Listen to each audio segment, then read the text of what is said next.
December in Chicago meant bone-deep cold that turned your breath into visible clouds and made every exposed inch of skin feel like it was being pricked with needles.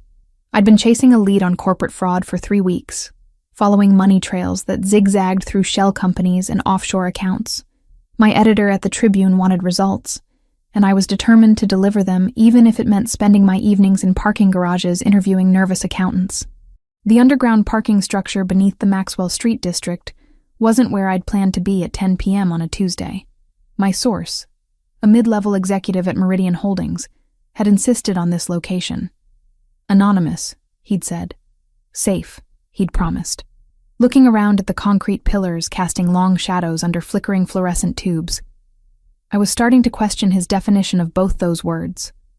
I waited by my beat-up Honda Civic, checking my phone every 30 seconds. Amanda had texted earlier asking if I wanted to grab drinks after work.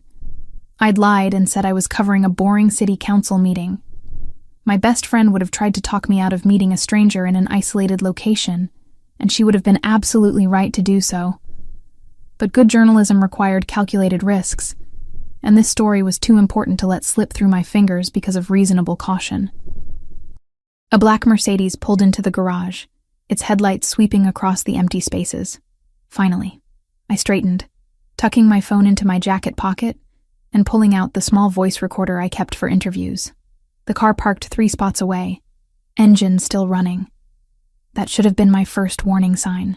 The second came when 3 more vehicles entered the garage in quick succession. 2 SUVs and another sedan. All black, all expensive. They positioned themselves at the exits, blocking any escape routes. My source never got out of the Mercedes. Instead, 4 men emerged from the other vehicles. They wore dark suits and moved with the kind of coordinated precision that screamed professional security. Or worse. I took a step backward toward my car, hand fumbling for my keys. One of the men noticed the movement and pointed directly at me. 2 others immediately changed trajectory, closing the distance between us with frightening speed. "I think there's been a misunderstanding," I called out, trying to keep my voice steady. "I'm just a journalist meeting a source." "We know who you are, Miss Turner." The voice came from behind me, and I spun to find a 5th man had somehow appeared without my noticing. He was younger than the others, maybe early 30s, with dark hair styled back from his face, and eyes so dark they looked black in the dim lighting. He wore an expensive charcoal suit, with a white dress shirt open at the collar, revealing a thick gold chain. Even in this terrible lighting, even with my heart pounding and adrenaline flooding my system, I registered that he was devastatingly handsome, which made the situation infinitely more terrifying. "I haven't done anything wrong," I said, hating how my voice shook slightly. "I'm just doing my job. Your job brought you to witness something you shouldn't have seen." He gestured toward the Mercedes, where a briefcase was being transferred between the original driver and a man I now recognized as Victor Castellano, a city alderman who'd been under investigation for corruption. "That transaction? The one you've been recording on your phone for the past 90 seconds? That's a problem." My hand was still in my jacket pocket, fingers wrapped around my phone. He knew. Of course he knew. "Take her phone," the man ordered. One of the security team stepped forward, and I had no choice but to surrender it. He examined the screen, then handed it to his boss. "You've been busy, Miss Turner. Photos, video, quite the documentation. Are you going to kill me?" The question came out before I could stop it. He looked genuinely surprised. "Kill you? No. That would be unnecessarily messy, and draw exactly the kind of attention we're trying to avoid." He deleted my recordings with quick, efficient motions, then pocketed my phone. "But I can't let you leave with what you've seen either." That puts us in a complicated position. 2 of his men moved to flank me. I considered screaming, but who would hear in an empty parking garage? I thought about running, but they'd positioned themselves to cut off every exit. I'd walk directly into a trap, and there was no clever way out. "Put her in the car," the man instructed. "We'll continue this conversation somewhere more private." The SUV ride took 40 minutes through Chicago's northwest suburbs, ending at a property that could only be described as a mansion. High walls, gated entrance, security cameras visible at every angle. The men escorted me inside with hands on my arms. Not rough, but firm enough to make clear that cooperation was my only option. The interior was elegantly decorated with a mix of modern and classical Italian furniture. Art that looked expensive, hung on walls painted in warm neutrals. This wasn't a warehouse or abandoned building where bad things happened to unlucky witnesses. This was someone's home. They led me to a study lined with bookshelves, sat me in a leather chair across from a massive desk, and waited. Minutes stretched into an uncomfortable silence before the man from the garage entered, closing the door behind him. Chloe Turner, 27, investigative journalist for the Chicago Tribune, he said, reading from a file that had appeared on his desk. Parents deceased. Car accident when you were 19. No siblings. Graduated from Northwestern with a journalism degree. Minor in economics. You've been chasing the Meridian Holdings story for 6 weeks. He looked up. How close were you to publishing? I don't have to answer your questions. You're absolutely right. You don't. He leaned back in his chair, studying me with an intensity that made me want to squirm. But you're here, in my home, because you witnessed a transaction between my organization and a city official. That makes you a liability. I'm trying to determine what kind of liability. Your organization, I repeated. Understanding clicked into place. Your mafia.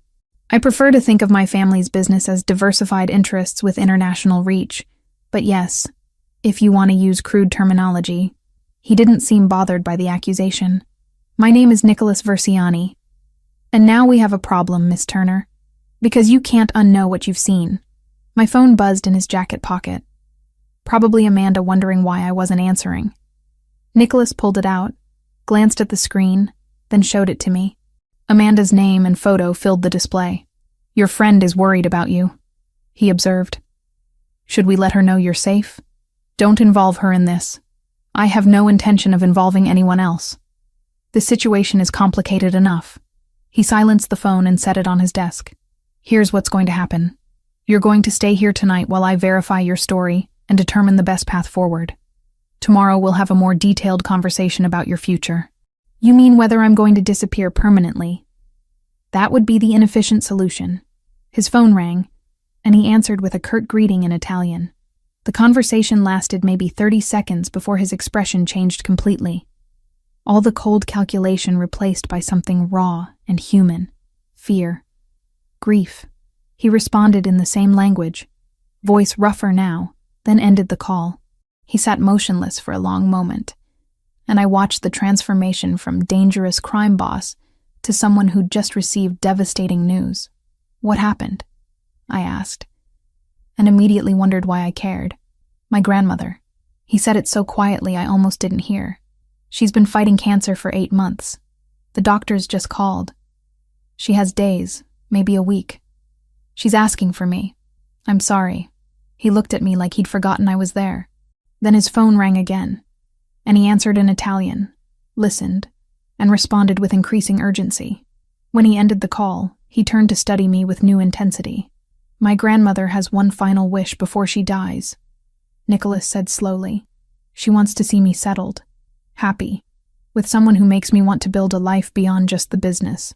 He stood, walked around the desk, and crouched to my eye level. She wants to meet my girlfriend at our family's Christmas Eve dinner 2 weeks from tonight. I don't understand what that has to do with me. It has everything to do with you, Miss Turner. Because you're going to be that girlfriend. The guest bedroom where they installed me was larger than my entire apartment. King-sized bed with silk sheets. Attached bathroom with marble countertops. A window overlooking manicured gardens lit by subtle landscape lighting. It was beautiful and terrifying in equal measure. I didn't sleep. How could I? 24 hours ago, my biggest problem had been meeting my article deadline. Now I was being held captive by the mafia and forced into a fake relationship with a crime boss whose grandmother was dying. The absurdity of the situation would have been funny if I wasn't so genuinely scared. Around 7 a.m., someone knocked on my door. A middle-aged woman with kind eyes entered carrying a tray of breakfast. Fresh fruit, pastries that smelled amazing, coffee that probably cost more than my usual grocery budget. She introduced herself as Maria, the housekeeper, and informed me in lightly accented English that Mr. Versiani would meet with me at 9 o'clock. I picked at the food, too anxious to really taste anything, then showered and changed back into yesterday's clothes. My phone was still with Nicholas, which meant Amanda had no way to reach me. She'd be worried by now, probably calling my editor, maybe even considering filing a missing persons report. At precisely 9, Maria returned to escort me downstairs. We wound through hallways decorated with family photos. Nicholas as a child with an elderly couple who must have been his grandparents. Formal portraits of people in expensive clothing. Candid shots from various celebrations. No parents anywhere in the collection, which lined up with what he'd said about losing them. Nicholas was waiting in the same study from last night, but daylight streaming through tall windows made everything look different. Less intimidating, more like an actual workspace. He'd changed into dark jeans and a black sweater, the gold chain still visible at his collar. Without the formal suit, he looked younger, more approachable. Still dangerously handsome, though. That hadn't changed. "Good morning, Miss Turner. I trust you slept well." "I didn't sleep at all, actually. Turns out being kidnapped by the Mafia doesn't promote restful nights. Technically, you witnessed a crime and were detained for questioning. Kidnapping implies ransom demands and violence, neither of which are part of this situation." He gestured to the chair across from his desk. "Please, sit. We have a great deal to discuss." I remained standing. "I want my phone back. My friend Amanda is probably losing her mind wondering where I am." "Your friend, Amanda Wells, also a journalist, currently trying to reach you via text, email, and phone calls." He retrieved my device from his desk drawer and held it up. 16 missed calls, 23 text messages, and she's apparently threatened to contact the police if you don't respond by noon. "Then let me respond." "You will. But first, we need to establish the parameters of our arrangement." He unlocked my phone, which shouldn't have been possible given my password, but clearly this man had resources, and began typing. "You're going to tell her that you're covering an investigative story out of state. Something urgent that came up suddenly. You'll be unavailable for the next 2 weeks, but you're perfectly safe. She won't believe that. Make her believe it. Your friend's safety and yours depends on maintaining the fiction that everything is normal in your life." He finished typing and showed me the screen.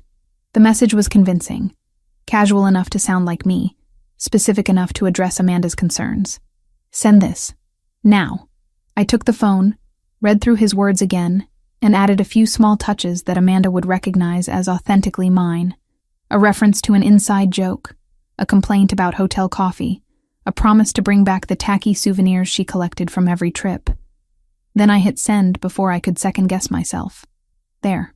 Happy? Satisfied. Not happy. There's a distinction. He pocketed my phone again. Now we can discuss the actual situation. My grandmother, Lucia Versiani, is 83 years old. She emigrated from Sicily in 1967, married my grandfather, and helped build our family's business from nothing. She's the matriarch, the moral center, the person everyone in our organization respects above all others, including you, especially me. She raised me after my parents died in a territorial dispute 6 years ago. Everything I am, everything I've built, exists because she gave me the foundation to do so. His voice carried genuine emotion, grief barely contained beneath professional composure. She's been fighting pancreatic cancer for 8 months. The treatment stopped working 3 weeks ago.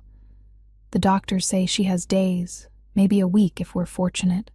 I'm sorry for your loss, truly. But I still don't understand why that means I have to pretend to be your girlfriend.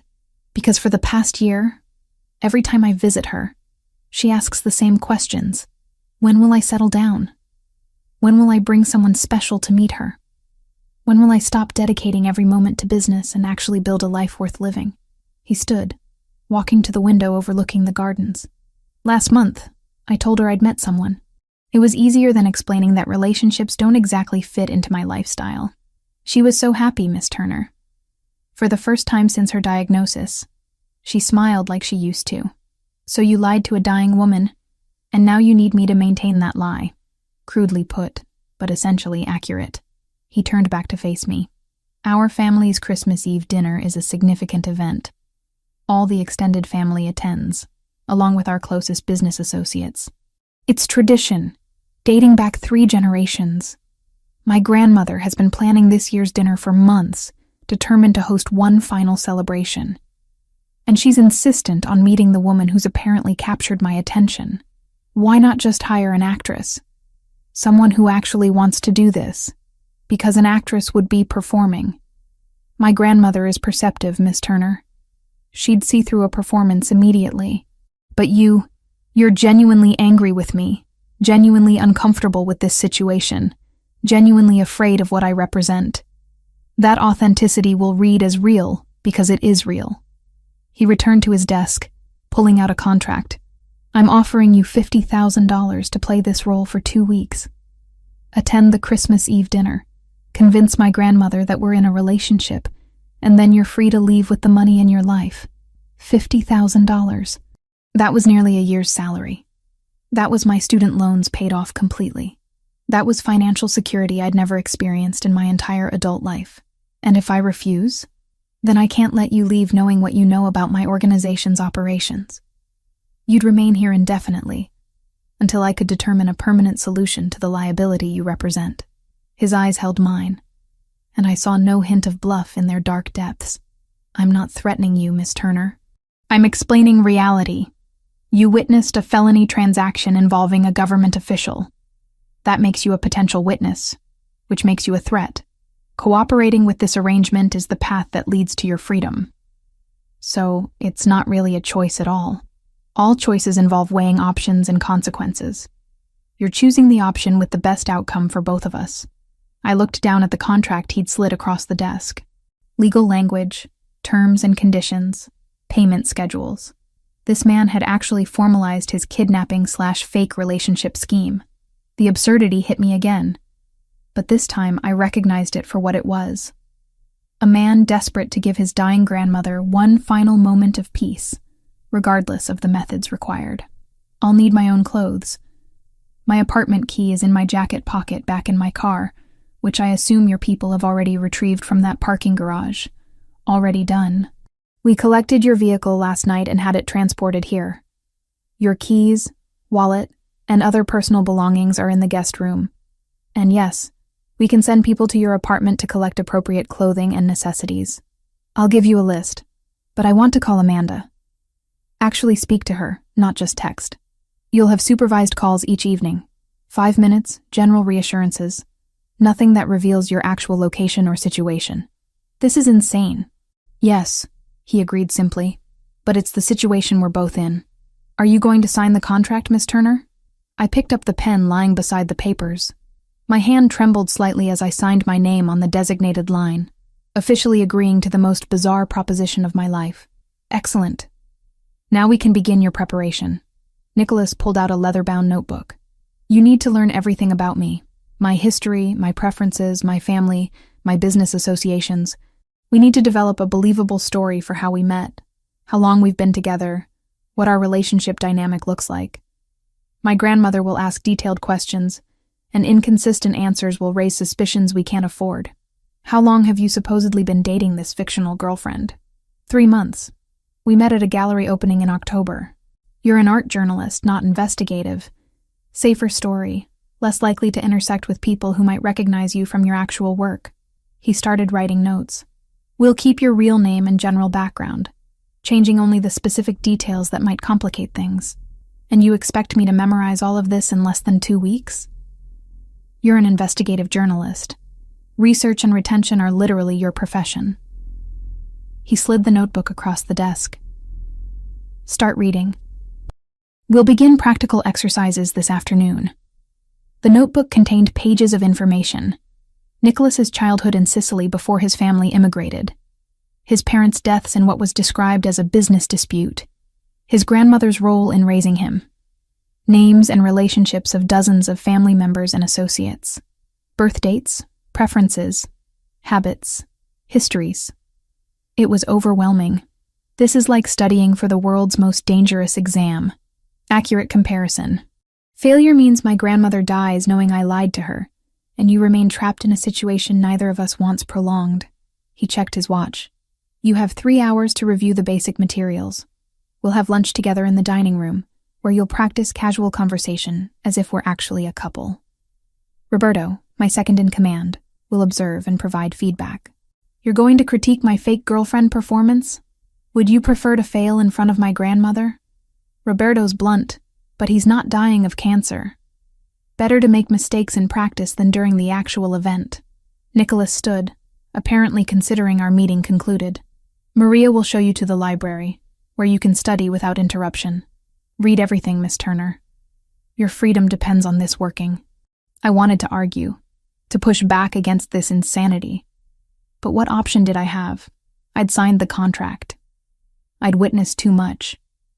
I was trapped in this beautiful mansion with a handsome criminal who needed me to lie to his dying grandmother. The library was exactly what you'd expect from a mansion owned by someone with virtually unlimited resources. Floor-to-ceiling bookshelves, comfortable seating, natural light flooding through tall windows. I settled into a leather armchair and started reading. Nicholas Versiani was 32 years old. Born in Palermo, Sicily, to parents who'd continued the family business his grandparents started after immigrating to Chicago. Educated at private schools, fluent in Italian and English, degree in economics from a university I'd never heard of, but that Google informed me was extremely prestigious and expensive. His parents, Giovanni and Francesca Versiani, died 6 years ago when a rival organization targeted their vehicle. Nicholas had been 26, already deeply involved in the family business, already being groomed to take over leadership. The details were intimate and specific. His favorite food was his grandmother's homemade pasta. He collected Italian first edition books. He preferred wine over liquor.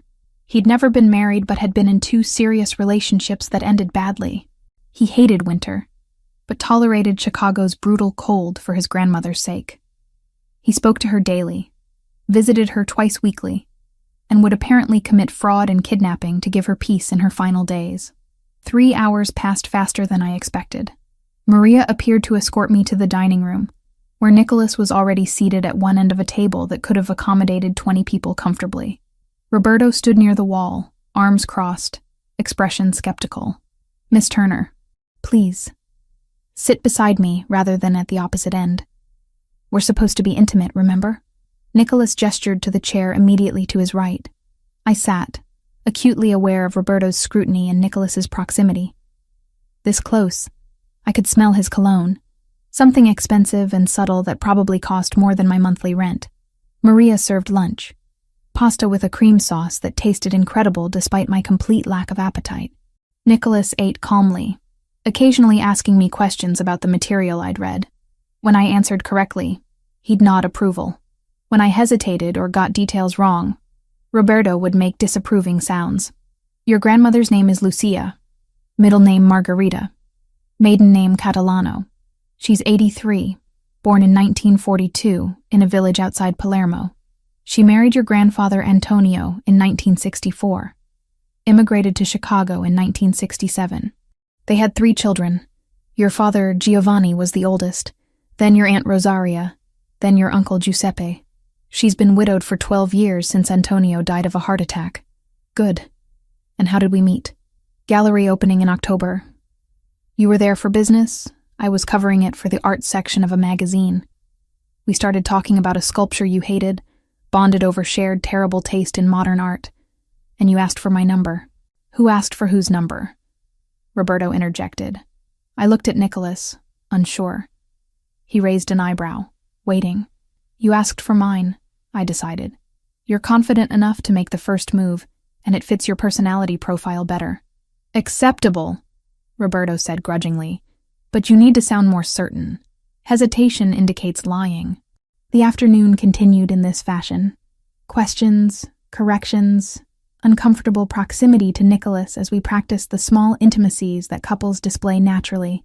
His hand on my shoulder as he stood behind my chair. My hand on his arm as I made a point during conversation.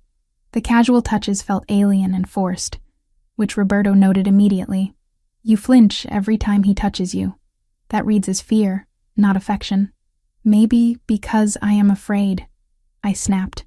Maybe because this entire situation is terrifying and unnatural.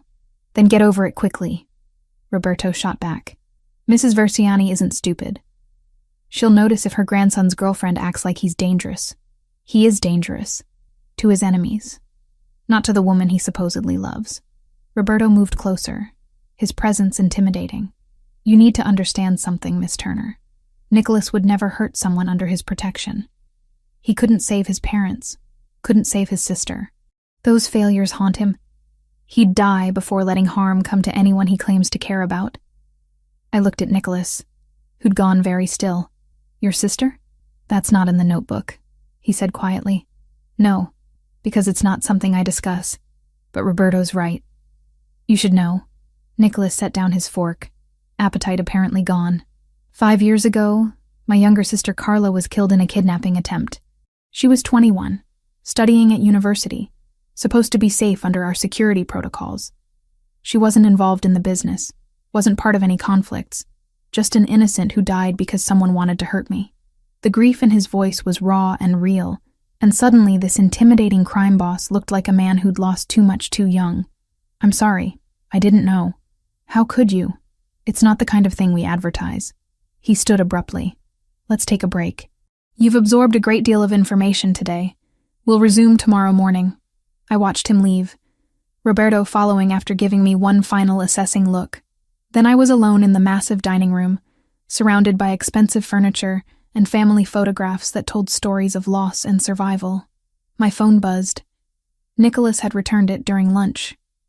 Amanda had responded to my message, still skeptical, but apparently reassured enough not to call the police. I typed out another casual update, hating every lying word, but understanding that truth would put her in danger. Maria appeared to escort me back to my room. You did well today, she said kindly. Mr. Nicholas is not an easy man, but he's a good man in ways that matter. He's holding me hostage to lie to his dying grandmother. He's desperate to give her peace before she dies. Sometimes good people do questionable things for the right reasons. She opened my bedroom door. Your belongings from your apartment arrived while you were at lunch. And Mr. Nicholas wanted me to tell you, if you need anything, ask. He means it. After she left, I found my suitcases stacked neatly in the corner. Someone had gone through my apartment, packed my clothes and toiletries, even grabbed my laptop. Looking through the familiar items felt surreal. Pieces of my real life transported into this strange new reality.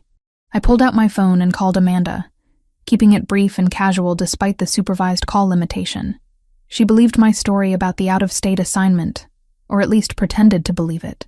When we hung up, guilt sat heavy in my chest. 2 weeks. I just had to survive 2 weeks of this elaborate deception, convince a dying woman that her grandson had found happiness, collect $50,000, and return to my normal life. How hard could it possibly be? The week passed in a strange rhythm of rehearsals, corrections, and increasingly natural interactions. By day 5, I could recite Nicholas's entire family tree without hesitation, knew his preferences in everything from music to architecture, and had memorized enough Italian phrases to hold basic conversations.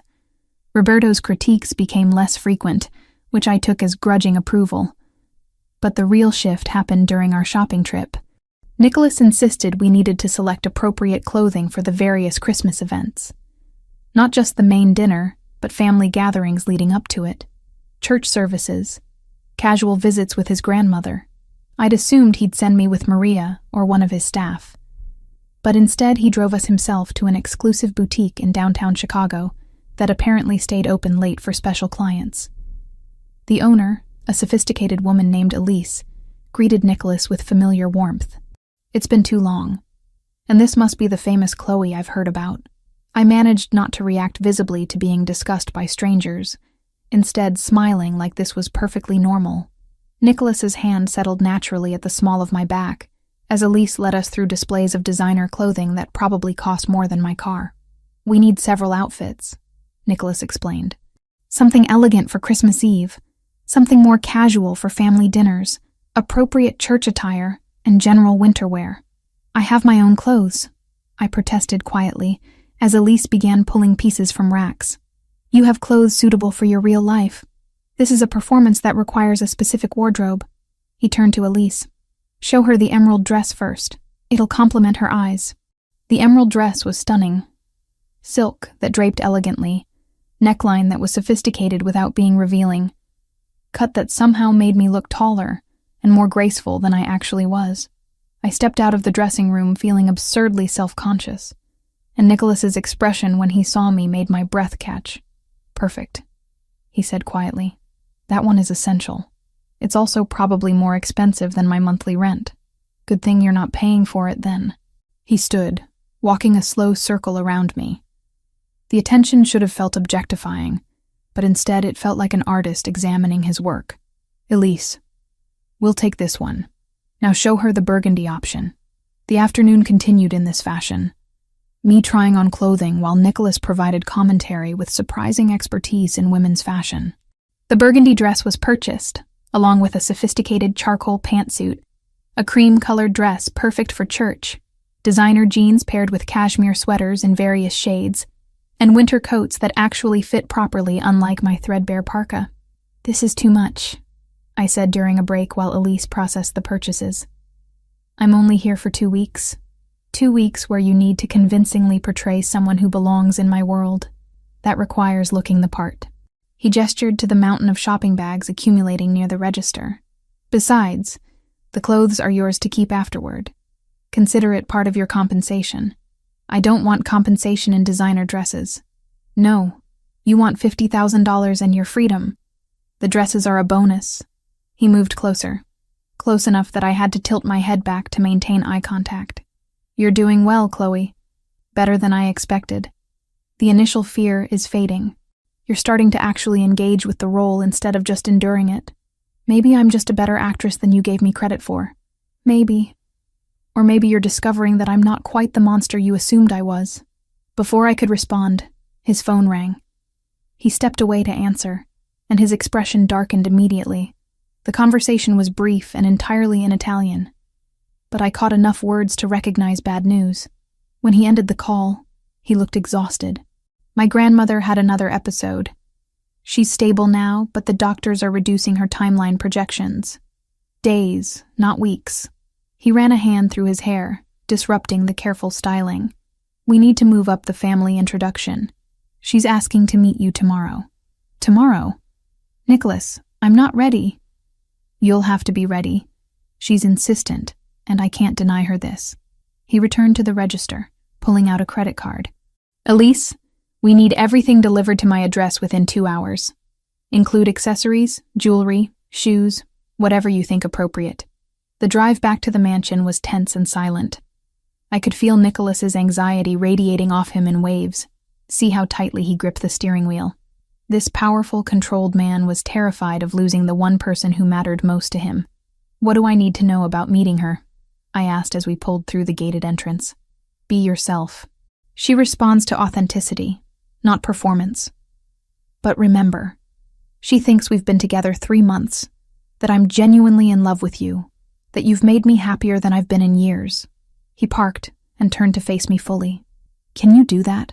Can you make a dying woman believe her grandson has found something worth living for beyond just business and revenge?" The vulnerability in his question caught me completely off guard. "I'll do my best. That's all I can ask." That evening, instead of our usual supervised phone call with Amanda, Nicholas joined me in the library where I'd been reviewing family information one more time. He carried 2 glasses of wine and settled into the chair across from mine. "Tell me about Amanda," he said unexpectedly. "Why?" "Because my grandmother will ask about your friends, your life, the people who matter to you. If I don't know these details, inconsistencies will emerge." He sipped his wine. "So tell me, how long have you known her?" 5 years. We met in a journalism seminar at Northwestern, bonded over shared cynicism about corporate media, and ended up as roommates for 2 years before I got my current apartment. I accepted the wine glass he offered. She's the person who talked me into investigative work instead of playing it safe with lifestyle journalism. She's also the person who'll absolutely murder you if anything happens to me. Noted. What else should I know? We spent 2 hours talking, and somewhere in that conversation, something shifted. We stopped being captor and captive, stopped being crime boss and journalist, and became just 2 people sharing stories. I learned about his grandmother's immigration story, about building a life in a new country with nothing but determination and family bonds. He learned about my parents' death, about putting myself through college on scholarships and student loans, about the loneliness of having no family left. You're very much alone, he observed quietly. So are you. Despite being surrounded by people who work for you, loyalty bought through power isn't the same as genuine connection. He refilled our wine glasses. That's why my grandmother's wish matters so much.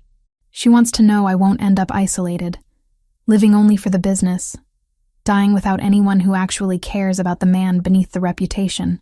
Is that what you want? Genuine connection? I stopped thinking about what I want years ago. Wanting things, caring about people. It makes you vulnerable, and vulnerability gets people killed in my world. He met my eyes. But yes, if circumstances were different, I would want that. The moment stretched between us, charged with unexpected intimacy. Then his phone rang, shattering the mood. He answered, listened, and his expression tightened. When did the package arrive? Pause. No, don't open it. I'll be right there. He stood quickly. Stay in this room. Lock the door behind me. Roberto will be outside within 2 minutes. What's happening? Someone sent an envelope to the front gate. It has your name on it. He was already moving toward the door. That means someone knows you're here, which means we have a serious security problem.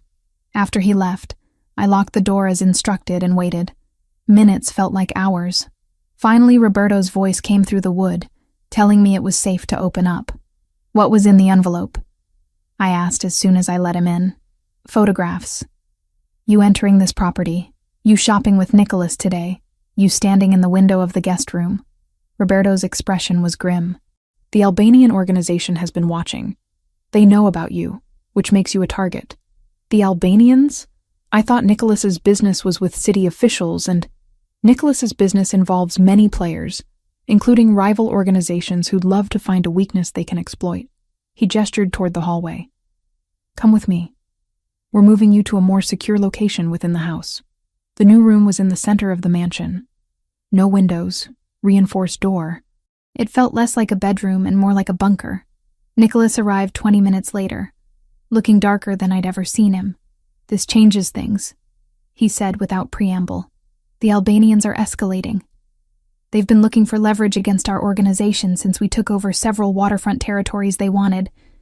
Finding out about you gives them exactly that leverage. So what do? We accelerate the timeline. Family dinner is now in 5 days instead of 2 weeks. We'll host it here where security is tightest. And you... He moved closer, and I saw genuine fear in his eyes. You don't leave this property under any circumstances until this is resolved. The Albanians have no problem targeting civilians to make their point. You're saying I'm in actual danger because of your business conflicts. Yes. Which is why I'm doubling your security detail and keeping you close. He pulled out his phone, showing me the photographs that had been delivered. They were recent, detailed, invasive. They're sending a message. They know where you are, who you are, and they're considering their options. Options like kidnapping me? Or worse. He pocketed the phone. I won't let that happen. Whatever else you might think of me, understand this. I protect what's mine. And right now, for better or worse, you're under my protection. I'm not yours. To them, you are. And that's all that matters. He moved toward the door, then paused. Tomorrow you meet my grandmother. Then we start preparing for the actual dinner. And through all of this, you'll have armed security with you at every moment. No arguments, no exceptions. After he left, I sat on the unfamiliar bed in the windowless room and tried to process everything. I'd gotten involved with a crime family's operations by accident, agreed to a fake relationship to secure my freedom, and now I was apparently caught in the crossfire of a territorial dispute with a rival organization. Amanda would absolutely kill me if she knew. My phone rang, Nicholas allowing the daily call. Amanda answered immediately. Finally, I've been worried. Your texts have been weird. Everything's fine. Just busy with the assignment. The lie tasted bitter. How are things there? Boring without you. But I've been doing some research on that Meridian Holdings story you were chasing. Her voice carried concern. Chloe, be careful. Some of the people connected to that company have dangerous associations. I found links to organized crime families, money laundering, the kind of stuff that gets reporters hurt. I'm being careful. I promise. You better be. I need my best friend back in one piece. We chatted for the permitted 5 minutes, and when we hung up, guilt sat heavy in my chest. Amanda was worried about me investigating crime families while I was literally living with one. Nicholas returned later with Maria, who brought dinner and kindly words about the situation being temporary. After they left, I picked at the food and wondered how I'd ended up in a windowless room, protected by guards from a mafia boss, preparing to lie to his dying grandmother while rival criminals photographed my every movement. 2 weeks ago, my biggest problem had been meeting an article deadline.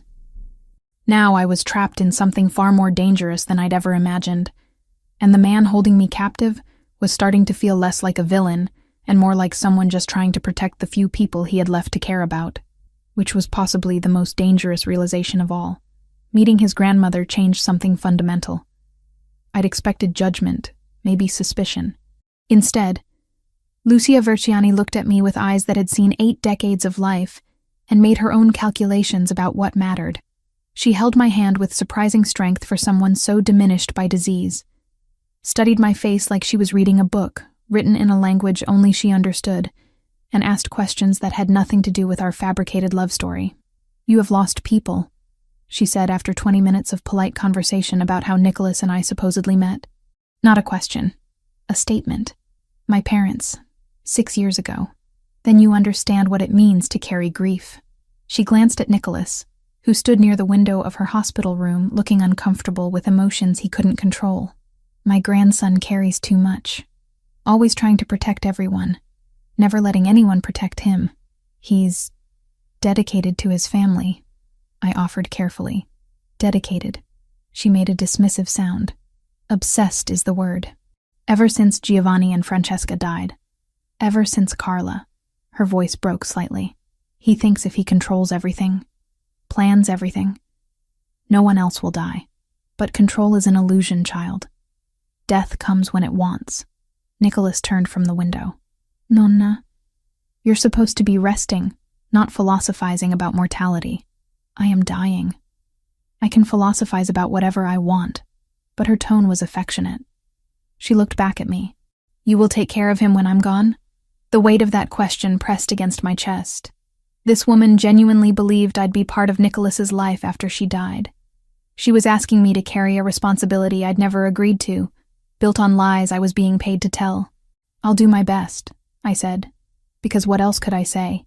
She seemed satisfied with that non-answer, and drifted into talking about Christmas plans, about family members who'd be attending the dinner, about traditions she wanted honored one final time. Nicholas relaxed slightly as the conversation moved to safer territory. On the drive back, neither of us spoke for the first 10 minutes. Then Nicholas said quietly, "Thank you for not correcting her assumptions." About what? About still being around after she's gone. About any of this being permanent. He kept his eyes on the road. She needs to believe I won't be alone. You won't be alone. You have Roberto, your whole organization, extended family, people who work for me or owe me something. That's not the same as having someone who chooses to stay. His hands tightened on the steering wheel. My grandmother understands that distinction better than anyone. I didn't know how to respond to that level of honesty, so I changed the subject. She mentioned your sister, Carla. His jaw clenched. I told you about her yesterday. You said she died. You didn't say it still destroys you to hear her name. Some wounds don't heal. They just become part of your landscape. He pulled through the mansion gates, nodding to security. She was 21, studying architecture at university. She wanted to design buildings that made cities better, spaces that helped people instead of just housing them. She had no interest in the family business, wanted nothing to do with any of it. What happened? Someone decided the best way to hurt me was through her. He parked but didn't get out immediately. They grabbed her leaving campus, demanded I surrender territory, turn over resources, basically destroy everything my family had built. I was trying to negotiate when... He stopped, breathing carefully. They killed her anyway. Sent her body back as a message that mercy isn't profitable in our world. Nicholas, 5 years ago, I was 27. Thought I understood how dangerous this life was. Thought I'd taken all the right precautions. I was wrong. He finally looked at me. That's why the Albanian situation is making me paranoid. They're following the same playbook. Find someone I care about. Use them as leverage. Force my hand. I won't make the same mistake twice. But you barely know me. I'm not actually someone you care about. No. His gaze held mine. You're living in my house. My grandmother adores you after one meeting. You've seen me vulnerable in ways I don't show anyone. At what point does barely knowing someone become irrelevant to how dangerous losing them would be? Before I could process that statement, Roberto appeared at the car window, expression urgent. Nicholas rolled it down. We need to talk. Now. Inside Nicholas's study, Roberto laid out a series of photographs on the desk. More surveillance shots. Me in the garden 3 days ago. Nicholas and me at the boutique. Even images from inside the mansion taken through windows. They're escalating, Roberto said. These photos were delivered an hour ago with a note. Pretty bird in a cage. Wonder what happens when the cage opens. Arbin's getting impatient. Nicholas examined each image. He wants me rattled. Wants me making mistakes. The dinner is in 5 days. We should postpone. No. Nicholas's tone left no room for argument. Postponing signals weakness. We proceed as planned, but we accelerate security protocols. I want every entrance monitored, every guest vetted twice, armed presence at all access points. And her? Roberto glanced at me. She doesn't leave the interior rooms until the dinner. No exceptions. I'm standing right here, I pointed out. You could address me directly instead of talking around me like I'm furniture. Nicholas's attention snapped to me. You're not furniture. You're a liability I'm trying to protect while managing a territorial dispute with an organization that's killed for less provocation than what we're dealing with. Forgive me if my manners aren't perfect under the circumstances. Your manners are fine. Your habit of making decisions about my life without consulting me is less fine. Would you prefer I consult you before ordering people not to let you get kidnapped or killed? Should we have a committee discussion about optimal security procedures? I'd prefer you remember that I'm a person with agency, not just a problem to be managed. I stopped mid-sentence because my phone was ringing. Amanda's number flashed on the screen. Nicholas held up a hand, a signal to be careful. I answered, putting it on speaker as we'd been doing for every call. Chloe, thank God. Are you okay? I'm fine. What's wrong? Someone came by the Tribune asking about you today. Wanted to know what story you were working on, where you'd gone, when you'd be back. The receptionist gave the standard no comment about employee assignments response, but the guy was persistent. Really persistent. My stomach dropped. What did he look like? Dark hair, accent she couldn't place, expensive suit. He left a card with just a phone number on it and said if you wanted to discuss mutual interests, you should call. Nicholas and Roberto exchanged looks. Albanian operatives fishing for information. Amanda, listen carefully. Don't engage with anyone asking about me. If someone approaches you again, tell building security immediately. Chloe, what the hell is going on? This story you're supposedly covering, it's not adding up. You've been gone almost 2 weeks with barely any contact. Now mysterious men are showing up asking questions. I can't explain right now. Just trust me that I'm safe. I'm handling something complicated, and I need you to be careful until I'm back. That's not reassuring. I know. But it's all I can give you right now. I hated the fear in her voice, hated that my choices were putting her at risk. Please, Amanda, just be cautious. After we hung up, the silence in the study was oppressive. They're mapping your connections, Roberto said. Standard intimidation tactics. They want you to know they can reach your friends if they want to. Amanda has nothing to do with any of this, I said, anger rising. She's a journalist, a civilian. You don't bring civilians into your wars. We didn't bring her in. Arbin did. Nicholas was already pulling out his phone. But we're going to protect her anyway. Roberto, put a discreet security detail on Amanda Wells. Make sure she doesn't notice, but make sure no one gets close to her without us knowing about it. You're going to have me followed? I demanded. I'm going to have your best friend protected from people who might use her to hurt you, which would hurt me, which is the entire point of their strategy. Nicholas moved closer. This is how it works, Chloe. In my world, everyone connected to a target becomes a target themselves. I'm sorry that reality is uncomfortable, but it's reality nonetheless. So now Amanda is trapped in this because I witnessed your illegal business deal. Now Amanda is protected because you matter to me more than either of us planned for. He said it simply, like stating a fact rather than admitting something significant. The study door opened without warning. Maria stood there, which was unusual. She always knocked. Her expression was stricken. Mr. Nicholas. The hospital called. Your grandmother.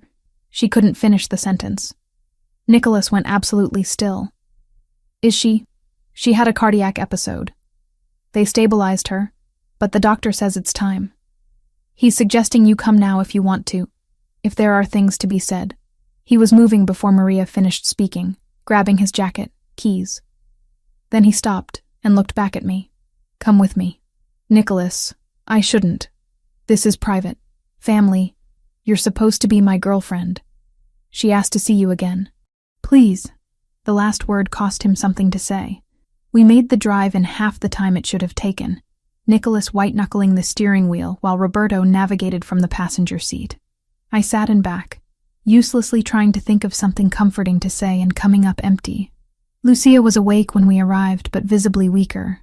Tubes and monitors surrounded her bed, and her breathing had a labored quality that made my chest ache in sympathy. Nico, she said softly when she saw him. Always rushing. I'm not leaving quite yet. The doctor says many things. I say I have enough left in me to make sure you're properly settled. Her gaze found mine. Come here, girl. I approached the bed. She took my hand again. That same surprising grip. Promise me something, she said. When I'm gone, don't let him disappear into the business. Don't let him forget how to be human. Make him go to church sometimes. Make him eat real food instead of whatever Roberto throws at him between meetings. Make him remember that life is more than power and revenge. Nonna? Chloe doesn't need to promise. She does. Because you won't keep those promises to yourself. Lucia squeezed my hand. You'll take care of him? The lie stuck in my throat. This woman was dying, asking me to care for her grandson after she was gone, believing in a future that would never exist. But looking into her eyes, seeing the desperate hope there, I couldn't bring myself to shatter that illusion. I'll take care of him, I whispered. Good. She relaxed slightly. Now let me talk to my grandson alone. I stepped outside the room, giving them privacy. Through the small window in the door, I watched Nicholas sit beside her bed, head bowed close to hers, her hand clasping his. Whatever she was saying made his shoulders shake, and I realized with a start that he was crying. This powerful man who commanded a criminal organization, who ordered people's fates with a word, who'd kidnapped me to serve his purposes. He was crying beside his dying grandmother, and something in my chest cracked watching it. Roberto appeared beside me. She's the only person he's ever let see him break. She's his family. Of course he'd break. You don't understand how rare that is in our world. Showing weakness even to family can get you killed. But with her, he's always just been Nico. Not the boss, not the heir, just her grandson. Roberto's expression softened. He's going to be unbearable after she's gone. All that grief with nowhere to put it except into work and violence. Then maybe someone should make sure he has somewhere else to put it. Maybe someone should. Roberto looked at me meaningfully. If that someone is planning to stick around long term. Before I could respond to that loaded statement, Nicholas emerged from the room. His eyes were red, but his expression was composed again. She wants to rest. The doctor says it could be tonight, could be a few more days. Her heart is failing, but she's stubborn. He rubbed his face. We're moving the dinner up, day after tomorrow. If she's still here, we'll bring everyone to her after.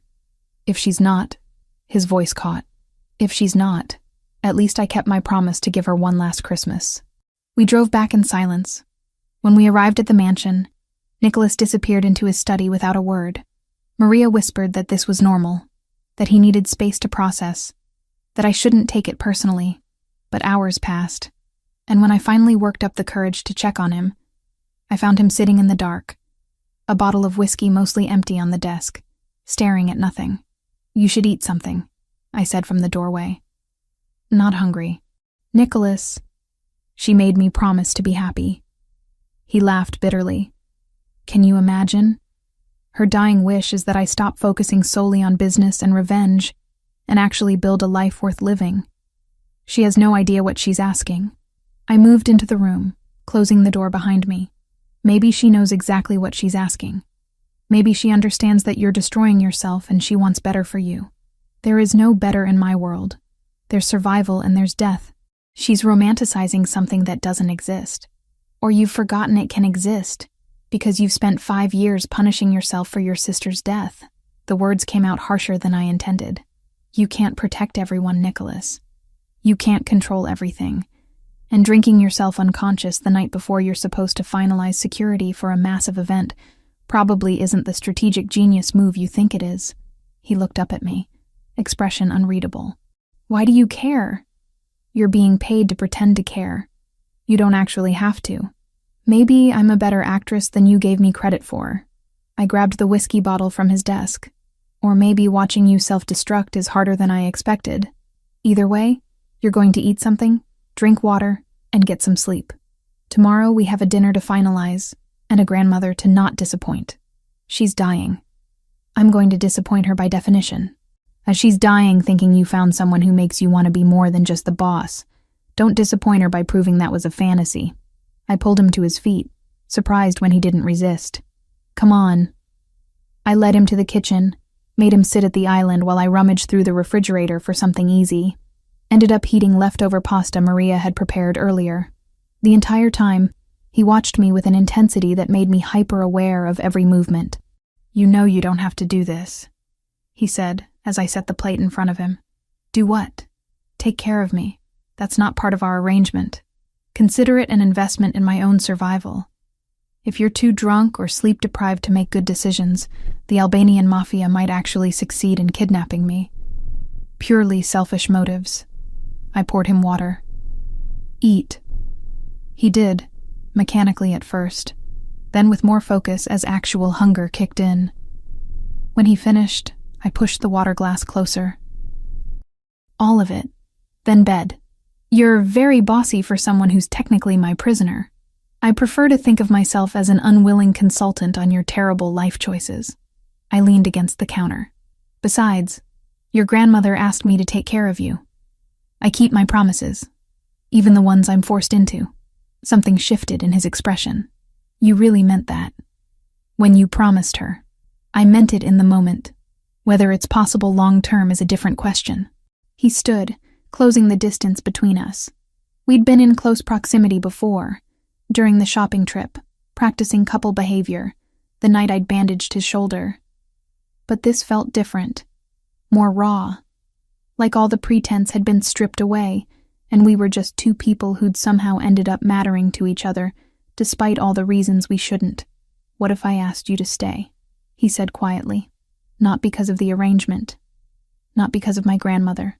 Just because He stopped, seeming to struggle with the words. Just because you've become something I didn't plan for and don't know how to categorize. My breath caught. You're grieving. You're exhausted. You're not thinking clearly. I'm thinking more clearly than I have in years. His hand came up, hovering near my face without touching. You're not what I expected, Chloe. You were supposed to be a convenient solution to a temporary problem.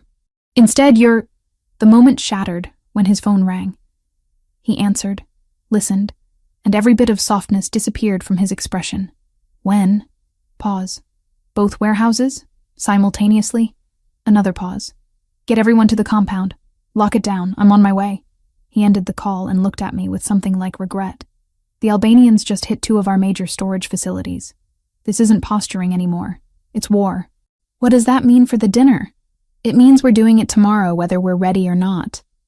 It means the next 24 hours are going to be chaos. And it means...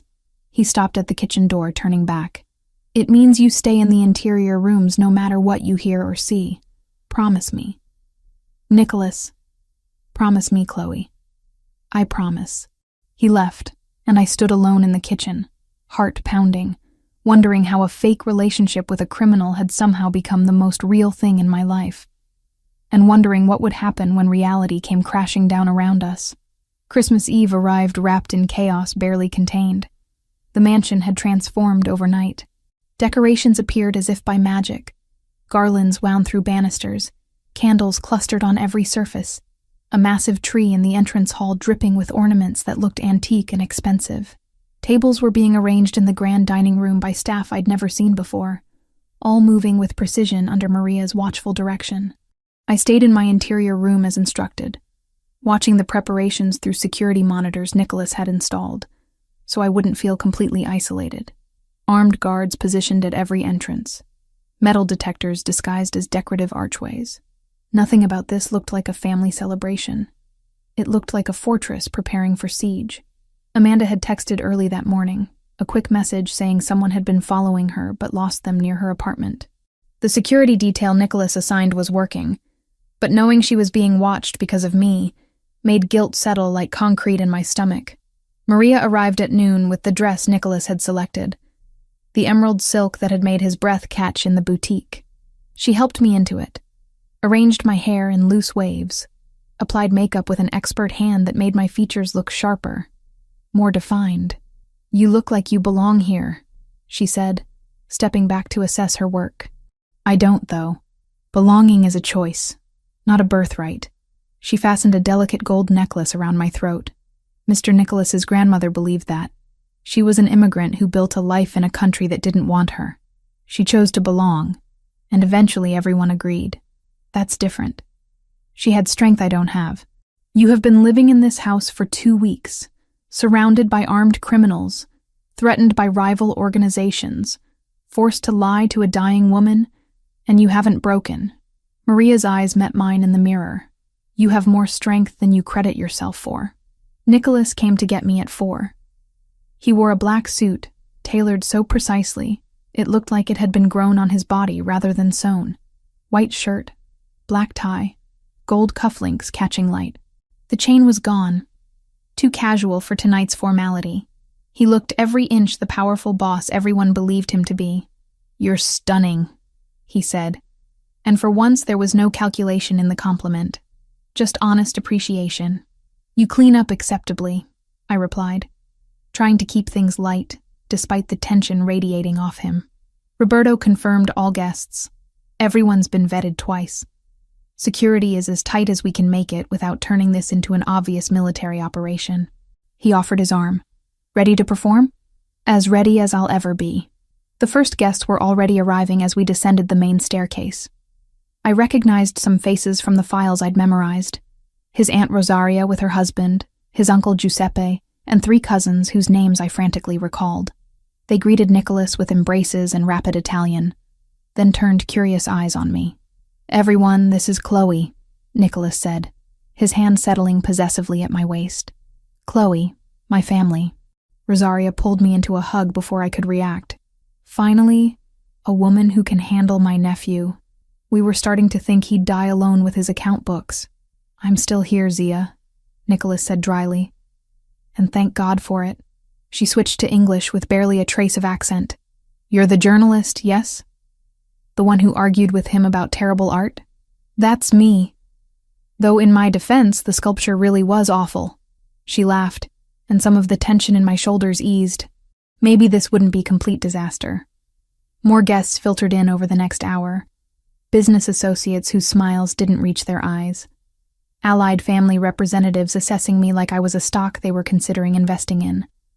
A few politicians I recognized from the news, here despite the obvious risk to their reputations. Everyone played their parts beautifully. This was a Christmas celebration. Nothing more. Nothing threatening. But I saw the security team positioned throughout the house. Saw the way certain guests got additional screening. Saw Nicholas tracking every movement with hypervigilant attention, even as he played the gracious host. Roberto appeared beside me during a lull in introductions. "You're doing well. Keep it up. I feel like I'm defusing a bomb while wearing heels." Accurate metaphor. He scanned the room constantly. "We had a situation at the East Gate 20 minutes ago. False alarm, but everyone's on edge." Define false alarm. Someone tried to approach claiming they were invited. They weren't on the list. We turned them away. Probably nothing. But given the Albanian situation, we're not assuming anything is innocent. Nicholas rejoined us before I could respond, his hand finding the small of my back with practiced ease. Problem? Just briefing her on the gate situation, Roberto said, which she didn't need to know about because it's handled. Nicholas's tone carried a warning. To me, he said, "There's someone I want you to meet." He led me toward an older man standing near the fireplace, white hair combed back, expensive suit, eyes that missed nothing. Power radiated off him in waves almost as strong as Nicholas's. "Don Salvatore," Nicholas said respectfully. "May I introduce Chloe Turner?" The man's handshake was firm, assessing. "So this is the woman who's tamed Chicago's youngest boss. You have my congratulations and my condolences." "Mostly condolences," I replied, earning a surprised laugh. "She's sharp. I like her." Don Salvatore studied me openly. "You know what you've gotten yourself into, girl." "I'm starting to understand the scope of my mistake, yes." "Good. Honesty is rare in this world." He turned to Nicholas. "Your grandmother must be pleased." "She is. Unfortunately, she's not strong enough to attend tonight. We'll visit her at the hospital afterward with immediate family. Give her my regards. Lucia Verciani is one of the finest women I've had the privilege to know." The Don's expression softened. "She deserves to see her grandson happy before she goes." After he moved away, I whispered, "Who is he really?" "Head of the Salvatore family. Controls most of the East Coast operations. If he disapproves of something, it doesn't happen. His approval tonight means you've passed a test you didn't know you were taking." "Wonderful. More pressure." Dinner was announced, and the crowd migrated to the dining room. The table was spectacular. Crystal, china, centerpieces that probably cost more than my car. Place cards arranged everyone with strategic precision. I was seated beside Nicholas at the head, with Don Salvatore to my other side and Rosaria across from me. The meal progressed in waves: antipasti, pasta, fish, meat, each course more elaborate than the last. Wine flowed freely. Conversation rose and fell in multiple languages. I fielded questions about my work, my family, how I dealt with Nicholas's demanding schedule. I lied smoothly, the story we'd crafted becoming easier to tell with each repetition.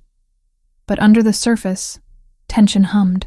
Nicholas barely touched his food, his attention constantly scanning the room. Roberto stood near the door, earpiece visible now, no longer pretending this was just a party. Other security personnel had positioned themselves at every exit. Midway through the main course, my phone buzzed in the small clutch I'd brought. Amanda's name flashed on the screen.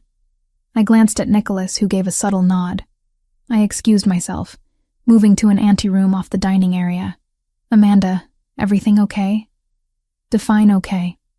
Her voice was strained. "The guy following me is gone, but there's someone watching my building.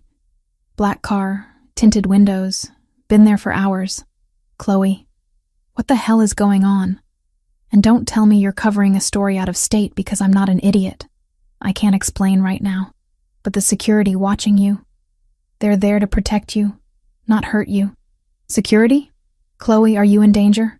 Before I could answer, I heard raised voices from the entrance hall, not shouting, but urgent.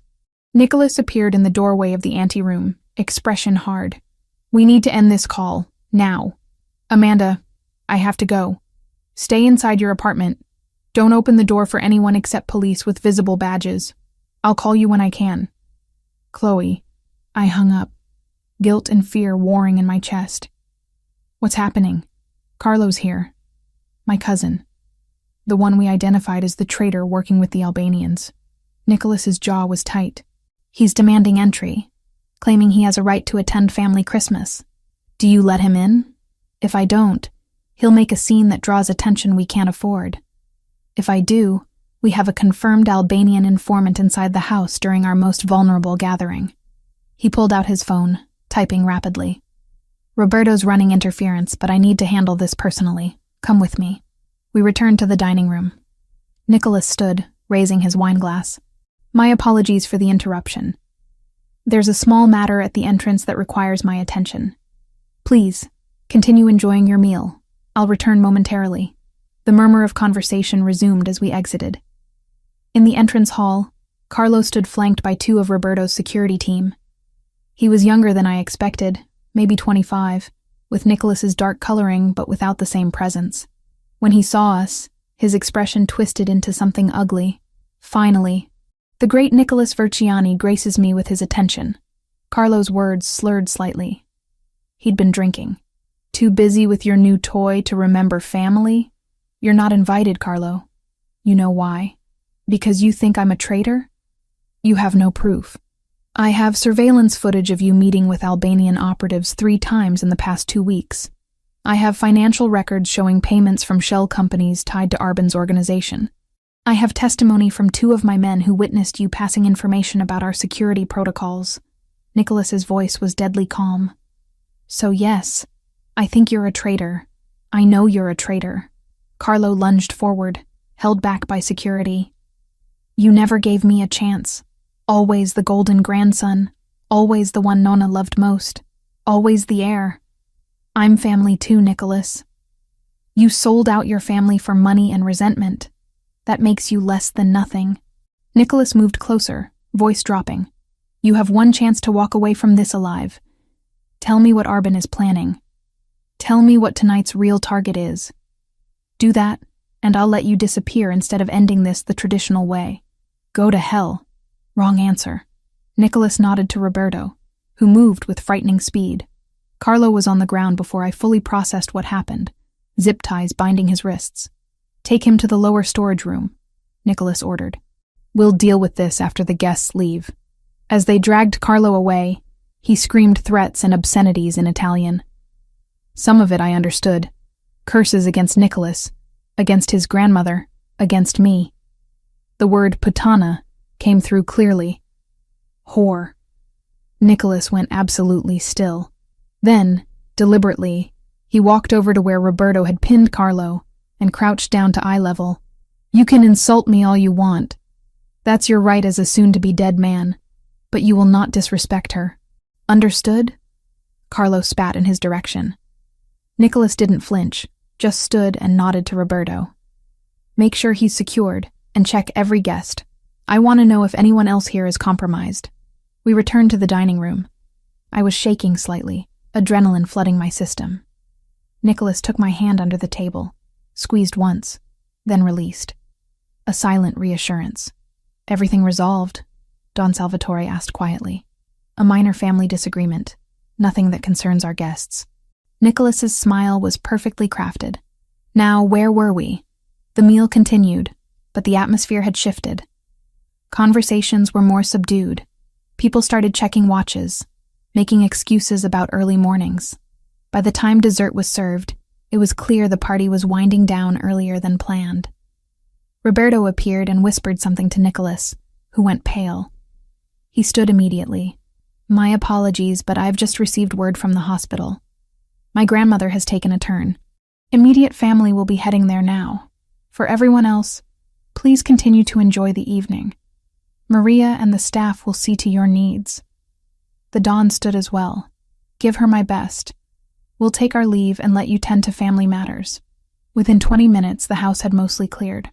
Nicholas, Rosaria, Giuseppe, and 3 cousins gathered in the entrance hall. Nicholas looked at me. You should come. She asked for you specifically. I don't want to intrude on family. You promised her you'd take care of me.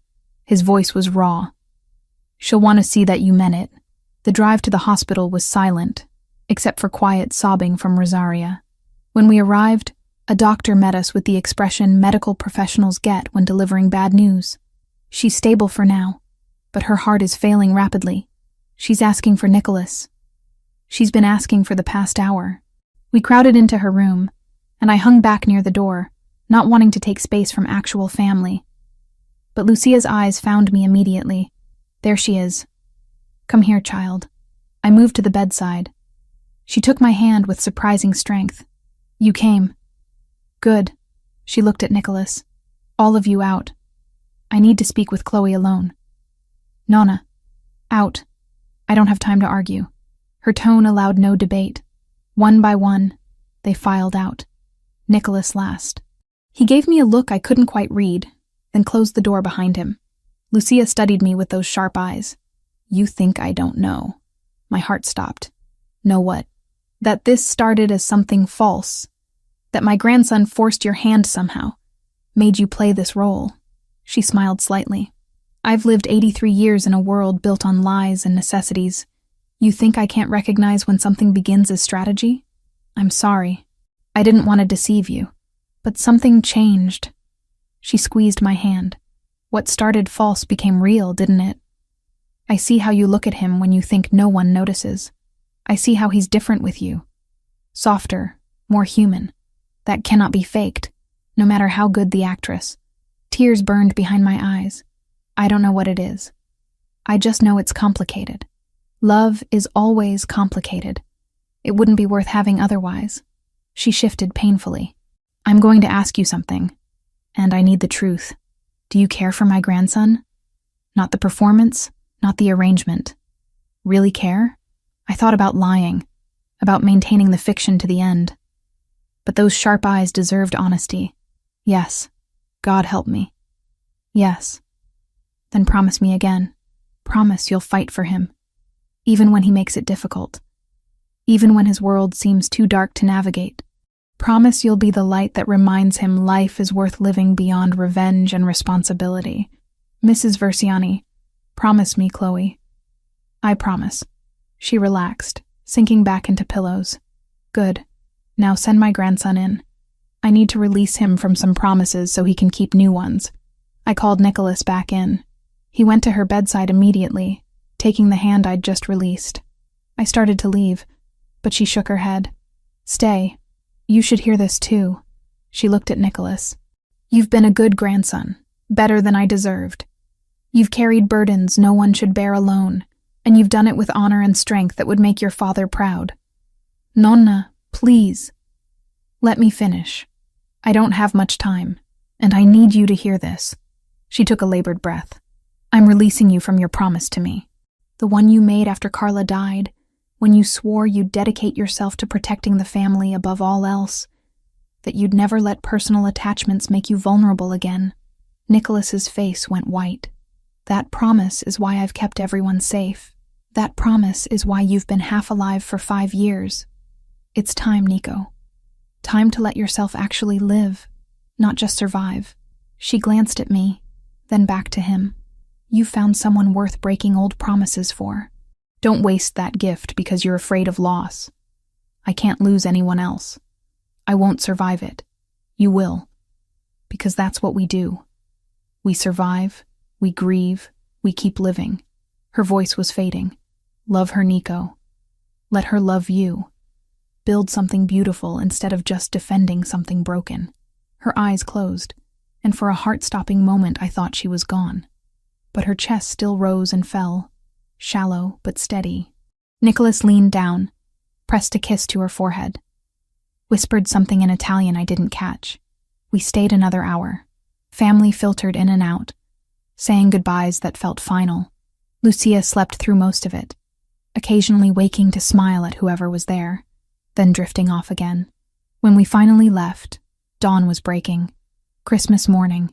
Nicholas was silent the entire drive back. Grief and exhaustion carved into every line of his face. At the mansion, most of the security team had gone to rest in shifts. Roberto met us at the door. Carlo talked. The Albanians were planning to hit the dinner, but when they saw our security setup, they aborted. He claims they're regrouping, planning something bigger. Roberto looked exhausted. What do you want to do with him? Keep him secured for now. I'll decide after. Nicholas's voice broke. After. He climbed the stairs slowly, and I followed. At his bedroom door, he stopped. Thank you for being there tonight. For her. For me. You don't have to thank me. Yes, I do. None of this was fair to you. But you handled it with grace I didn't deserve. He turned fully to face me. What my grandmother said. About things becoming real. Did she ask you about that? She might have mentioned it. And what did you tell her?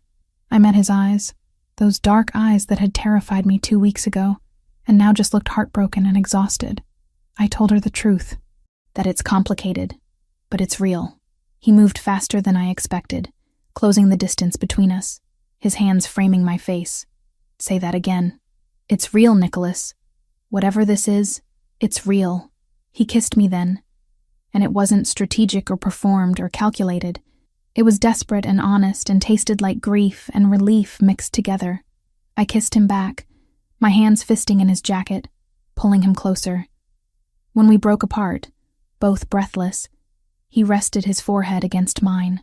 I don't know how to do this, how to let someone in when everything in my experience says caring about people gets them killed. We'll figure it out. After your grandmother, after everything settles, we'll figure out what this is and how it works. And if it doesn't work, if my world destroys you the way it destroys everything good, then at least we tried. At least you kept your promise to her to actually live, instead of just surviving. He pulled me close, holding me like I was the only solid thing in a collapsing world. We stood there in the hallway as morning light crept through windows, two people who'd started as captor and captive, and somehow become something neither of us had planned for. Something worth fighting for, even if we had no idea how to win. Lucia Verziani died 3 days after Christmas, in the early hours of a gray morning when Chicago was blanketed with fresh snow. Nicholas had been at the hospital when it happened. I got the call from Roberto at 6 a.m., his voice careful and controlled, telling me what I already knew from the hollow sound in the background. I dressed quickly, found Maria waiting downstairs with the car already running. The hospital room was crowded with family when I arrived. Rosaria sobbed against her husband's shoulder. Giuseppe stood by the window, jaw tight. The cousins clustered together, speaking in low Italian. And Nicholas sat beside the bed holding his grandmother's hand, completely still, staring at nothing. I approached slowly, uncertain of my place in this grief. Roberto appeared at my elbow. He hasn't moved since she went. Won't let go of her hand. His voice was rough. You should try. He might listen to you. I moved to Nicholas's side, placed my hand gently on his shoulder. He didn't react, didn't acknowledge my presence. Nicholas, I said quietly, you need to let them prepare her. Nothing. She's gone. Holding on won't bring her back. His fingers tightened around Lucia's, and for a moment I thought he'd stay frozen there forever. Then slowly, he released her hand and stood. He looked at me, and the devastation in his eyes made my chest ache. She was the last one who knew me before all of this. Before I became... His voice broke. She's gone. And now there's no one left who remembers when I was just Nico. That's not true. I took his hand, lacing our fingers together. You're still Nico. You've just forgotten how to be him. He pulled me close, buried his face against my shoulder, and shook with silent grief. I held him while his family looked away, granting privacy to a moment too raw for witnesses. The funeral arrangements consumed the next 2 days. Traditional Italian Catholic service, burial in the family plot beside his grandfather.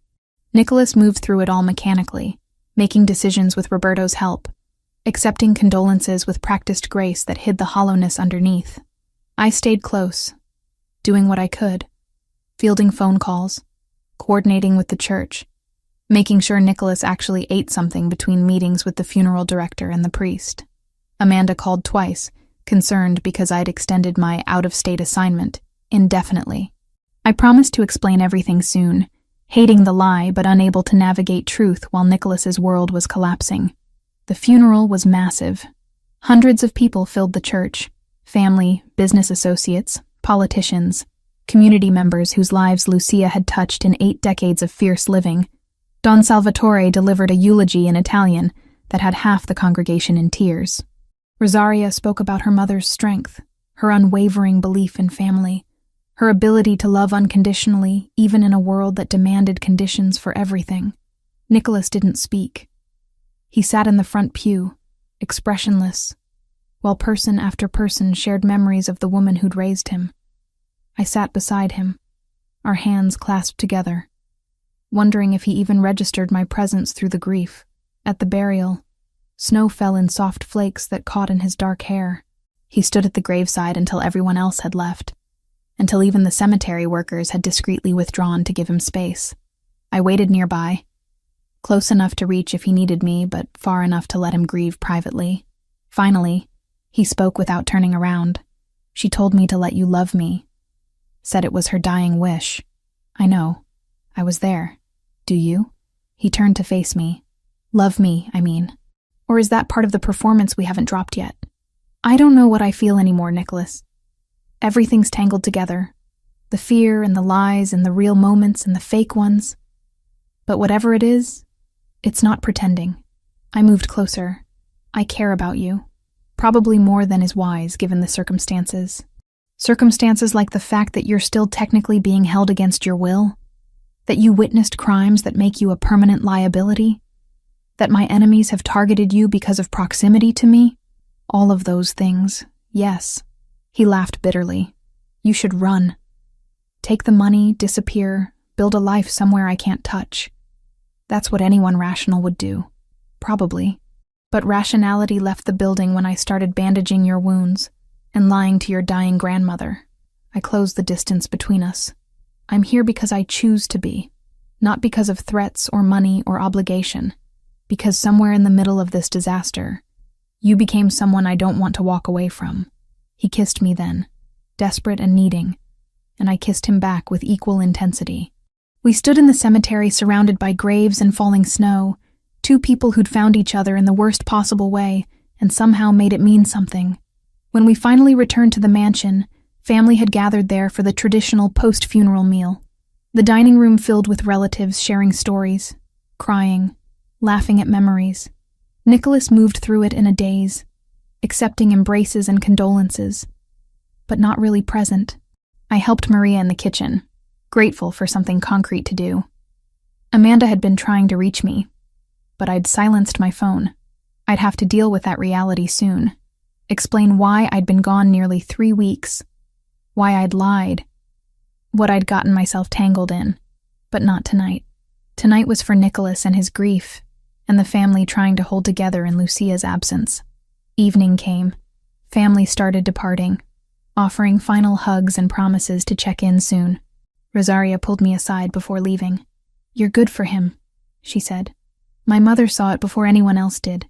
She always could see what people needed before they knew themselves. I don't know what I am for him. Everything's complicated. Love is always complicated in this family. She squeezed my hand. But Lucia believed in you. That's recommendation enough for me. After everyone left, the mansion felt cavernous and empty. Nicholas disappeared into his study with a bottle of whiskey. Roberto caught me in the hallway. Let him be for a while. He needs to process alone before he can let anyone help. He shouldn't be alone right now. Sometimes alone is necessary. Trust me. I've known him since he was 16. I understand how he grieves. Roberto's expression softened. But stay close. When he's ready to not be alone anymore, you should be there. I went to my room, the interior one I'd been confined to for security, though those restrictions felt less important now. Changed out of funeral clothes into comfortable sweats. Tried to read but couldn't focus. Amanda texted again, more insistent now, and I finally responded with a vague promise to call tomorrow and explain everything. Around midnight, someone knocked on my door. Nicholas stood there, still in his funeral suit minus the jacket and tie, looking wrecked and exhausted and desperately alone. Can I come in? He asked. I stepped aside, and he entered the room he'd probably been in dozens of times for security purposes, but never like this. Never vulnerable and seeking comfort rather than asserting control. He sat on the edge of the bed, head in his hands. I can't be in that study. Can't be around her things in the library. Can't sleep in my room because I can see the guest room where we put her when she visited last month. His voice was raw. I don't know where to be that doesn't remind me she's gone. I sat beside him, close enough that our shoulders touched. Then be here. With me. Tonight you don't have to be the boss or the grieving grandson or anything except a person who lost someone important. He turned to look at me, and something in his expression cracked open. I don't know how to do this without her. She was my compass, the thing that kept me from becoming just another monster in expensive suits. What if without her that's all I am? You're more than that. You've always been more than that. I took his hand. She raised you to be strong and honorable and protective. Those things don't disappear because she's gone. You don't understand what this world does to people. How it grinds away everything good until all that's left is survival and violence. Then don't let it. Fight for the parts of yourself she believed in. Be the man she saw when she looked at you, not the man your enemies fear. He pulled me close, and we lay back on the bed fully clothed, wrapped around each other like anchors in a storm, his face pressed against my neck, my fingers threading through his hair. No words, just breathing together in the dark. Somewhere in the quiet, he whispered, "I love you. I don't know when it happened or how, but I do. And it terrifies me because everyone I love ends up dead. I'm not going anywhere," I promised, knowing it might be a lie but needing to say it anyway. "You're stuck with me, Nicholas Versiani. That's a terrible decision on your part. Probably. But it's mine to make." We stayed like that until sleep finally claimed us both. Grief and comfort tangled together into something that felt like hope, despite all the reasons it shouldn't. Morning came too early. Nicholas was gone when I woke, but a note on the pillow said he'd gone to handle business matters that couldn't wait. Roberto appeared an hour later to brief me on security updates. The Albanian situation had quieted during the funeral out of traditional respect, but intelligence suggested they were planning something larger. "Nicholas wants you to stay in the interior areas for now," Roberto said, "until we know what Arbin's planning. I can't hide forever. No. But you can stay safe until Nicholas is in a better position to handle threats. Right now he's operating on grief and rage. Not ideal for strategic thinking." I understood what Roberto wasn't saying. Nicholas was dangerous to himself and others when emotionally compromised. Keeping me safe was one less thing for him to worry about. Amanda called mid-morning, and I finally answered. "Chloe, what the hell is going on? You've been gone 3 weeks, you're lying about where you are, and now there's some security guy watching my building like he thinks I'm in danger." "I know. I'm sorry. I'll explain everything, I promise. But are you safe? Has anyone else approached you? Besides the obvious bodyguard?" "No. But Chloe, you're scaring me. This isn't like you. I know, and I'm going to make it right. Just give me a few more days to sort things out. Then I'll tell you everything." I hesitated. "Do you trust me?" "Yes. But that doesn't mean I'm not terrified for you." "I understand. I'm terrified for me too sometimes. I tried for lightness and failed. But I'm okay. I promise I'm okay." After we hung up, guilt settled like stones in my stomach. I dragged Amanda into this mess, put her at risk, lied to my best friend for weeks. Eventually, there would be a reckoning for all of it. Nicholas returned late afternoon, looking marginally more composed. He found me in the library attempting to work on article drafts I'd been neglecting. "We need to talk," he said, and my stomach dropped at his tone. "About what?" "About this. Us. What happens next?" He sat across from me, expression carefully neutral. "My grandmother is gone. The arrangement we made was contingent on convincing her we were together. That's no longer necessary. You're saying I'm free to go. I'm saying you have a choice. The original contract is fulfilled. I'll transfer the full $50,000 to whatever account you specify, provide protection until the Albanian situation is resolved, and help you rebuild your life outside of all this." He paused. "Or you can stay." Knowing exactly what that means. The danger, the lifestyle, the fact that you'll be part of my world with all its complications. Those are very different options. Yes, which is why I need you to choose freely, without obligation or coercion. I won't hold you here anymore, Chloe. Whatever you decide, I'll respect it.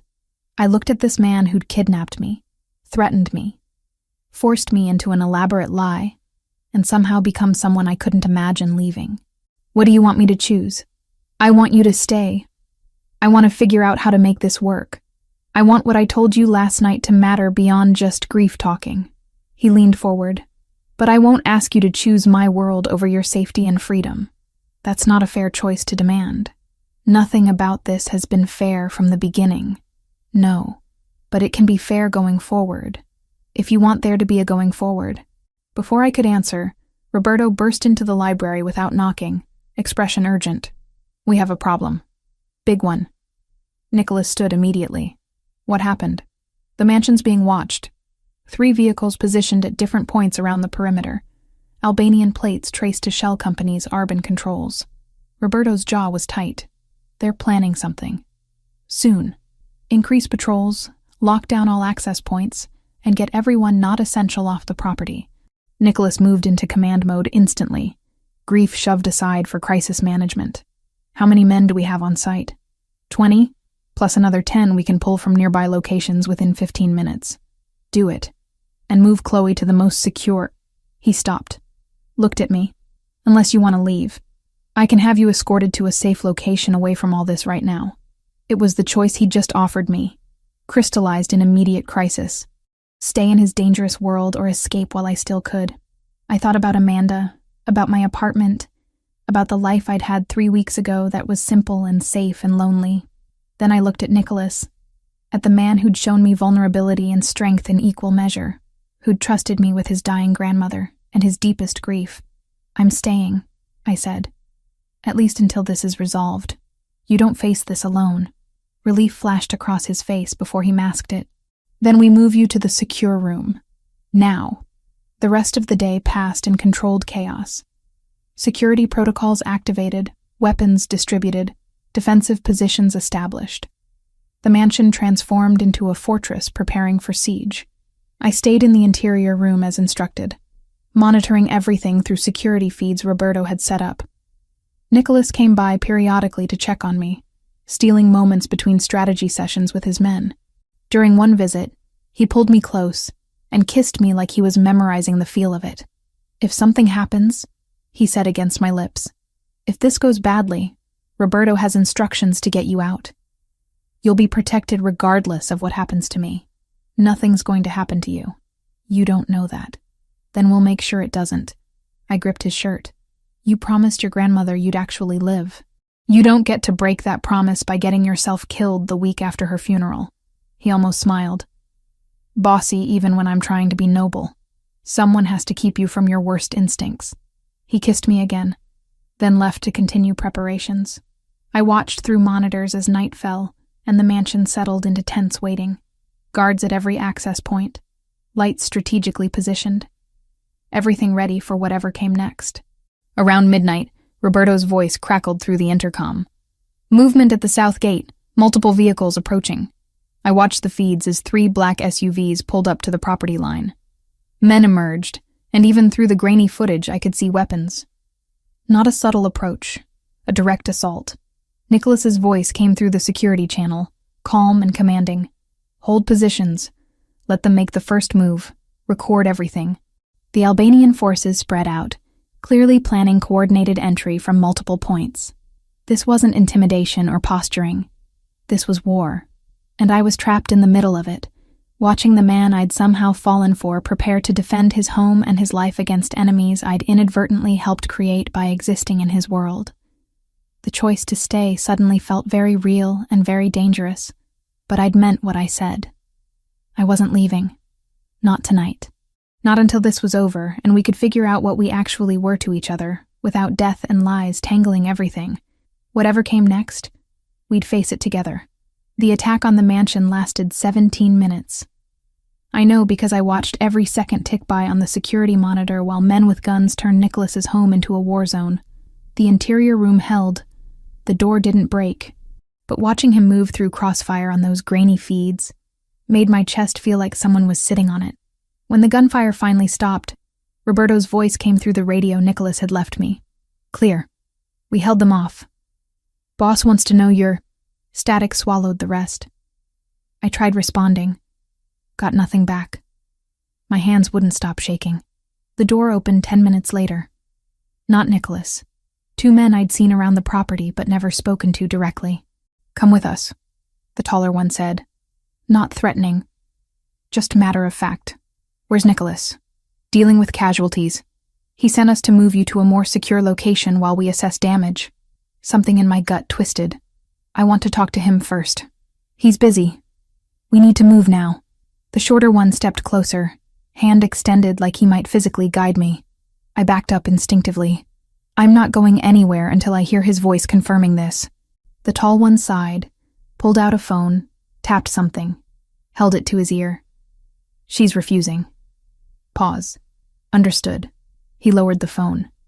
Didn't offer it to me. Boss says stop being difficult and trust the process. That phrasing felt wrong. Nicholas wouldn't say it like that.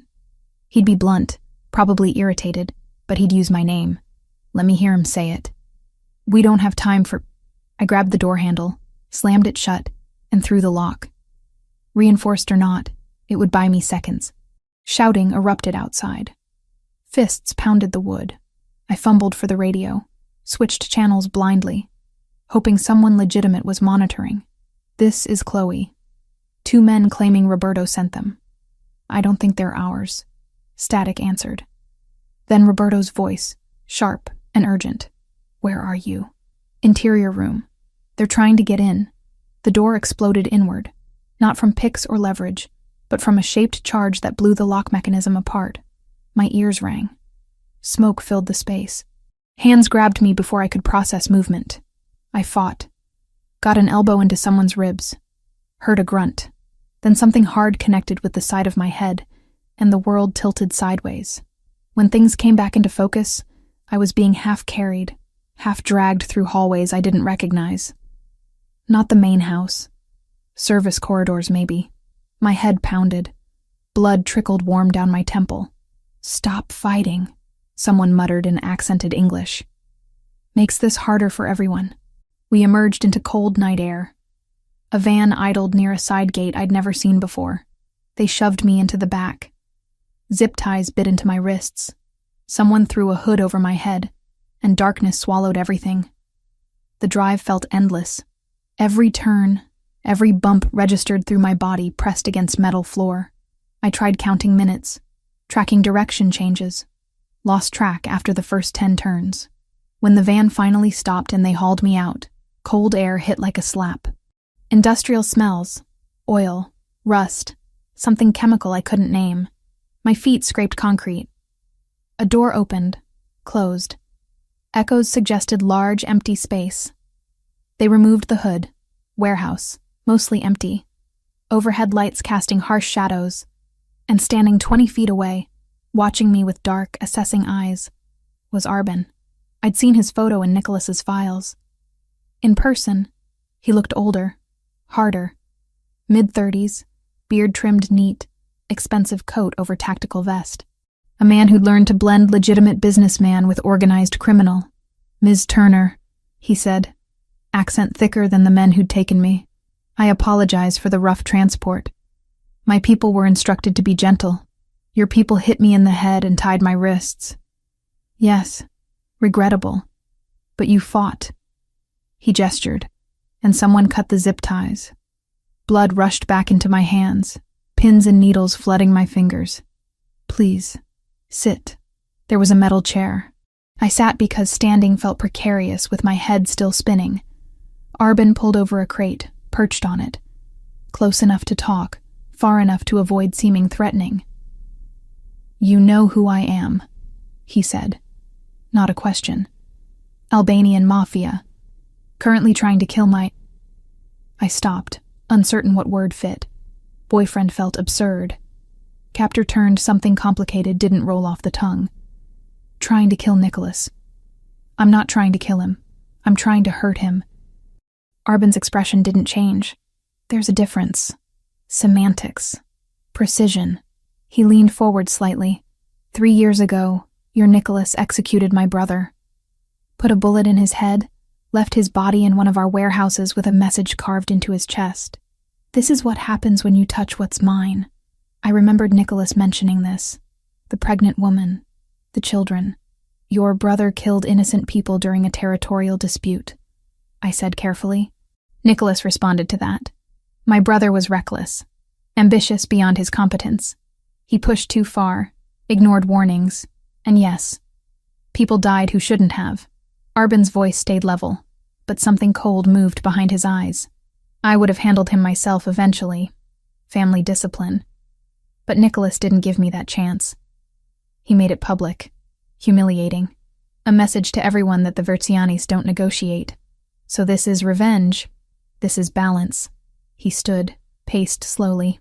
He took someone I loved despite their flaws. I take someone he loves despite all his reasons not to. Then we're even. He'll come for me. I'm counting on it. Arbin stopped pacing, looked directly at me. That's the entire point. He'll come. He'll be emotional. He'll make mistakes. And in that window of vulnerability, I'll dismantle everything he's built. You're using me as bait. I'm using you as a mirror, showing him what loss feels like when you can't control the outcome. He tilted his head. Do you love him? The question caught me off guard. That's complicated. No. It's simple. Either you do or you don't. He kidnapped me, threatened me, forced me into a fake relationship to lie to his dying grandmother. Those aren't great foundations for love, and yet you stayed after the arrangement ended. You chose to remain in his house, in his world, knowing the danger. Arbin's mouth curved slightly. That sounds like love to me. Messy, ill-advised love, but love nonetheless. I didn't answer. Couldn't argue because he was right. Hours crawled past. Arbin left periodically, came back, asked questions about Nicholas. I refused to answer. He didn't push, didn't threaten, just waited with the patience of someone playing a long game. My head stopped pounding. The cut on my temple clotted. Someone brought water and food I picked at mechanically. Then, maybe 4 hours in, commotion outside. Shouting in Albanian. Gunfire. Distant. Then closer. Arbin's expression sharpened. He pulled a handgun from his coat, checked the magazine with practiced efficiency. "He's here," he said, almost pleased. "Faster than I expected. Your boyfriend is either very capable or very desperate." "Both," I said. More gunfire. Closer now. The warehouse had multiple entry points, and Nicholas's people were hitting all of them simultaneously. Standard breach tactics, overwhelming force, coordinated assault. "On your feet," Arbin ordered. He grabbed my arm, hauled me up. Not gently, but not brutal either. "You're my insurance until this is over." He pulled me toward the back of the space, away from the main doors. His men formed a perimeter, weapons trained on entrances. Professional, disciplined, not panicking despite being outnumbered. The front door blew inward. Not explosives. Ramming vehicle. An SUV crashed through, metal shrieking, concrete chunks flying. Men poured through the gap, moving with lethal efficiency. I saw Nicholas immediately. He was at the center, directing movements, gun up, eyes scanning. When his gaze found me, everything in his face went still and sharp. "Let her go," he said, voice carrying across the space without shouting. "Now." "Or what?" Arbin pulled me closer, gun barrel pressing cold against my temple. "You'll shoot through her to get to me? Don't tempt me to test how fast my reflexes are versus yours. Your grandmother just died. You're grieving, emotional. Your reflexes are compromised." Arbin's arm tightened around my shoulders. "Put down your weapon. Order your men to stand down. We'll talk. We're done talking. Then she dies, right here. Is that what you want?" Silence fell, the kind that precedes violence. Nicholas lowered his gun slowly. Roberto, flanking him, looked ready to argue but stayed quiet. "Smart," Arbin said. "Now," I slammed my head backward into his face. Not hard enough to knock him out, but enough to break his grip. His gun shifted. I dropped, making myself small, and chaos erupted. Gunfire, shouting, bodies moving too fast to track. I scrambled behind a concrete pillar, arms over my head, trying to become invisible. The firefight lasted maybe 30 seconds. Verciani men had numerical advantage and better positioning. Arbin's people fought hard, but couldn't hold against coordinated assault. When it stopped, my ears were ringing again. Smoke hung in the air. Someone was screaming in Albanian, wounded. Nicholas appeared beside me, dropping to his knees. "Chloe, look at me." I met his eyes. Dark, wild, terrified. "I'm okay," I managed. "Not hit. I'm okay." He pulled me against his chest, one arm locked around me like he'd never let go. His heart hammered against my ear. For several seconds he didn't speak, just held on. "When I saw them take you," he said finally, voice rough, "I thought I'd failed again. Like Carla. Like everyone I couldn't protect. You found me. Not fast enough." "Fast enough." I pulled back to look at him. Blood spattered his face. Not his, I thought. Is it over? Almost. He stood, pulling me up with him. Across the warehouse, Roberto had Arbin on his knees, hands behind his head. Blood leaked from his nose where I'd headbutted him. His expression was carefully blank. Nicholas approached slowly. I stayed close to his side. "You had her," Nicholas said quietly. "Gun to her head. My men outnumbered." You could have pulled the trigger any time in the last 6 hours. You didn't. Killing her would have been easy, Arbin replied. It also would have made me exactly what my brother was, someone who murders civilians to make a point. Your brother killed a pregnant woman and 2 children, and I've spent 3 years living with that shame. Arbin's jaw tightened. This was supposed to make us even. Take something you loved the way you took something I loved. But actually doing it, he stopped. I'm not my brother. Even when I wish I could be. Nicholas studied him for a long moment. Then, deliberately, he put his gun away. I could kill you right now. Self-defense. Protecting my territory. No one would question it. No one would care. Arbin agreed. But my grandmother just died asking me to be better than my worst instincts. And the woman standing beside me already saw me kill your brother. I don't want her to watch me kill you too. He gestured to Roberto. Take him. Get him medical attention. Then put him on a plane to anywhere that isn't Chicago. He doesn't come back. Ever. That's the deal. And if I refuse? Arbin asked. Then I let Roberto handle this. And his version of mercy is significantly less generous than mine. Roberto's expression confirmed that assessment. Arbin nodded slowly. Accepted. They hauled him up, started moving him toward the exit. As he passed me, he stopped. Take care of him, he said quietly. Men like us don't get many chances to be human. He's trying. That's rare. Then he was gone. And it was over. The ride back to the mansion was quiet. Nicholas sat beside me in the back of the SUV, fingers laced with mine, not speaking. Roberto drove. The sky was lightening. Dawn coming whether we were ready or not. At the house, paramedics checked me over. The head wound was superficial. Bruises would fade. Nothing broken. I was lucky, they said. Nicholas stayed close through all of it, watching like he expected me to disappear if he looked away. Later, when everyone else had gone to rest or debrief or whatever people did after gunfights, he found me in the library. You could have died, he said from the doorway. So could you. I'm used to that risk. You're not. I'm getting used to it faster than I'd like. I set down the book I'd been pretending to read. What happens now? Now you decide. He moved into the room, sat across from me. The contract is fulfilled. My grandmother died believing I found someone. The Albanian situation is resolved. You're free to leave with the money I promised. New identity if you want it. Protection until you're settled somewhere safe. And if I don't want to leave, then we figure out how to make this work. A life that's half yours, half mine.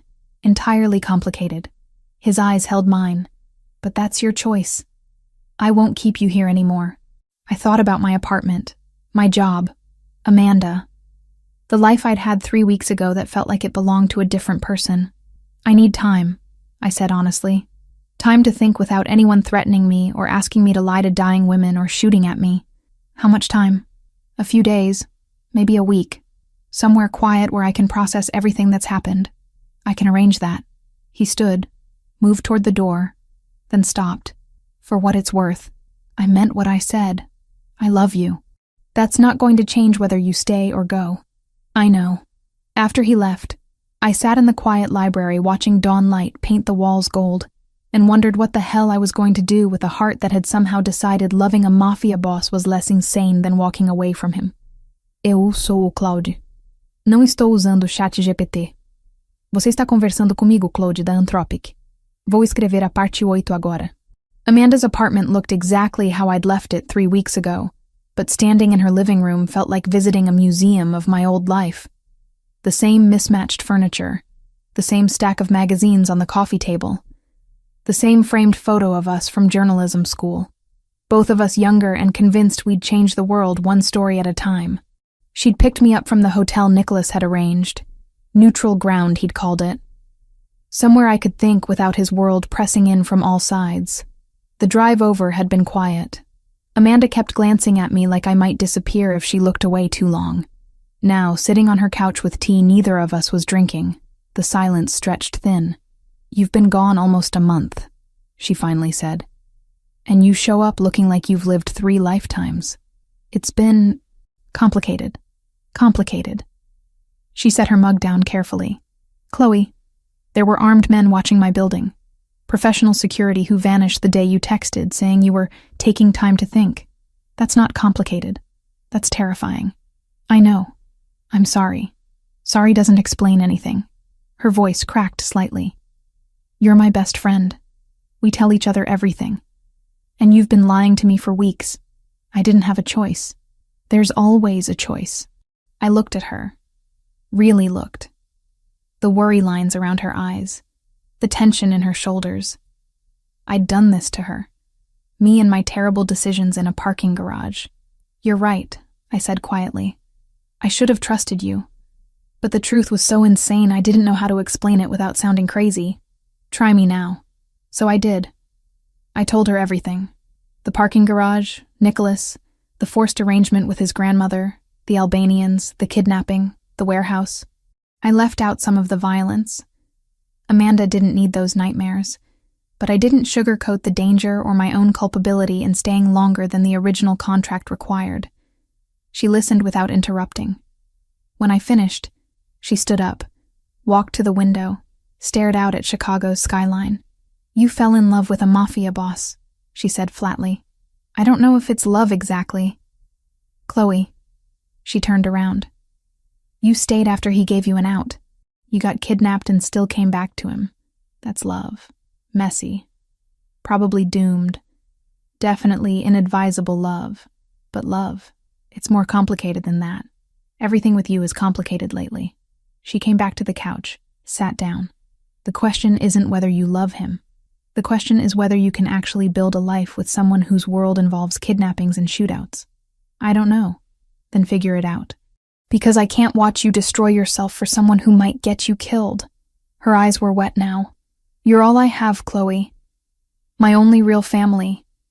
If I lose you to his world, you won't. You can't promise that. She was right. I couldn't. We sat there for a while, the weight of impossible choices pressing down. Finally, Amanda said, What does he want you to do? He gave me a choice. Stay and try to make it work, or take the money and disappear into a new life somewhere safe. What do you want to do? I don't know. The admission hurt. Part of me wants to run as far as possible. The other part, I stopped. The other part can't imagine not seeing him again. That's the part that scares me. It scares me too. She reached over, took my hand. Whatever you decide, I'm here. Even if I think you're making a terrible mistake. Even if his world terrifies me. You're my person. You're mine too.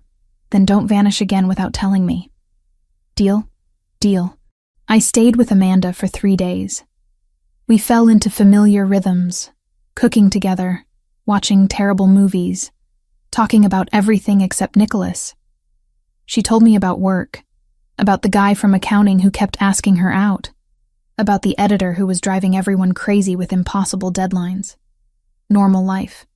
The kind I'd had before everything changed. On the 3rd night, my phone rang. Nicholas? I'd been texting him periodic updates. I'm fine, still thinking, need more time, but we hadn't actually talked. I answered on the 4th ring. Hi? Hi? His voice sounded tired. How are you? Processing. You? Running an organization while missing you more than is probably productive. A pause. I'm not calling to pressure you. I just wanted to hear your voice. Something in my chest twisted. I'm glad you called. Amanda treating you well? She threatened to kill you if you get me hurt. But yes, she's being amazing. Good. She should threaten me. I deserve it. Another pause. Roberto says the Albanian situation is fully resolved. Arbin took the deal. He's out of Chicago permanently. You're safe now. That's good. It is. He exhaled slowly. Chloe, I need you to know something. Whatever you decide, I won't make it difficult. If you want to leave, really leave, I'll make sure you're protected and set up somewhere you can start over. No guilt, no obligations, no strings. I know. And if you want to stay, we'll figure it out together. But on your terms, not mine. Since when do you do anything on someone else's terms? Since I realized that controlling everything is just another way of being alone. His voice softened. My grandmother was right. I need to stop treating life like a business deal I can negotiate. That's very introspective for a crime boss. I've had a lot of time to think while you've been gone. A beat. I miss you. I miss you too. After we hung up, Amanda appeared in the doorway. That was him? Yeah. He sounds not like what I expected. What did you expect? Someone more threatening, more obviously dangerous. She tilted her head. He sounded lonely. He is lonely. That's part of the problem. Or part of the solution, Amanda said quietly. If you're both lonely, maybe you're less alone together. That's very philosophical. I'm full of wisdom tonight. She came over, sat beside me. You're going back to him, aren't you? I think so. Maybe. I don't know. I rubbed my face. Is that completely insane? Probably. But you've never made the safe choice when the interesting one was available. She bumped my shoulder. Just promise me you'll be careful, and that you'll call me more than once a week. I promise. And if he ever hurts you, I get to kill him. Deal. 2 days later, I was back in my own apartment for the first time in a month. It looked smaller than I remembered. Dustier. The plants were dead, despite what I'm sure were Amanda's best efforts. I spent the afternoon cleaning, watering the corpses of my former houseplants, going through mail. Bills, mostly. A few work-related letters my editor had forwarded. Nothing urgent. My laptop sat on the desk where I'd left it. I opened it, pulled up the half-finished article I'd been working on before everything happened, read through it. The words felt like they belonged to a different person. I started writing something new instead. Not the Meridian Holdings story. That investigation had died when I witnessed Nicholas's transaction. Not a puff piece or lifestyle journalism. Something true. About power and choice and what it means to be complicit in worlds you never intended to enter. The words came slowly at first, then faster. I wrote for hours, barely noticing when daylight faded into evening. When I finally stopped, I had 7,000 words of something raw and honest and probably unpublishable in any mainstream outlet. But it was mine. My truth, my processing. My phone buzzed. Nicholas again. How's your apartment? He asked. Dusty. All my plants died. I'll buy you new ones. That's not how plants work. Then I'll buy you ones that are already alive. A pause. Can I see you? When? Tonight. Tomorrow. Whenever you're ready. I looked around my apartment, at the life I'd built that suddenly felt too small for the person I'd become. Tomorrow, I said. New Year's Eve. There's a party at the mansion, right? There was supposed to be. I canceled it after everything. Uncancel it. Chloe, I'm serious. Throw the party. Invite everyone. Show them you're still standing. I took a breath. And I'll be there. If you want me there. Silence stretched for several seconds. Of course I want you there, he said finally. But are you sure? That's a very public declaration. I'm sure. Or as sure as I'm going to get. I smiled even though he couldn't see it. Besides, I need to see if I can survive your world's idea of a party before I commit to anything long-term. That's a valid test. His voice carried relief and something warmer. I'll send a car. 7 p.m.? I can drive myself. Humor me. I'm still adjusting to letting you make your own choices. Fine. 7 p.m. After we hung up, I sat in the dark apartment feeling the weight of what I'd just agreed to. Going to that party meant stepping back into Nicholas's world visibly, publicly. Everyone there would know who I was, what I meant to him. It would make me a target again if anyone wanted leverage, but it would also make me a person instead of a secret. A choice instead of a coercion. New Year's Eve arrived wrapped in fresh snow and the kind of bitter cold that makes Chicago feel like a punishment. I spent the day carefully constructing armor. Hairstyled, makeup applied with precision. The emerald dress Nicholas had bought me pressed and perfect.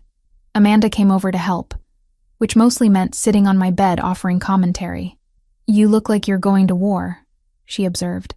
I kind of am. War in couture is still war. I'll remember that when someone tries to kill me. Not funny? Little bit funny. The car arrived exactly at 7. Not one of Nicholas's security team driving. Nicholas himself. He stood at my door in a perfectly tailored black suit, no tie, looking devastating and nervous in equal measure. You came yourself, I said. I wanted to make sure you didn't change your mind somewhere between your apartment and the mansion. He offered his hand. You look beautiful. You look terrified. I am terrified. You're walking back into my world voluntarily. That's either the best decision you've ever made or the worst, and I won't know which until it's too late to take it back. Comforting. I'm trying honesty. You said you wanted honesty. I did. I do. I took his hand.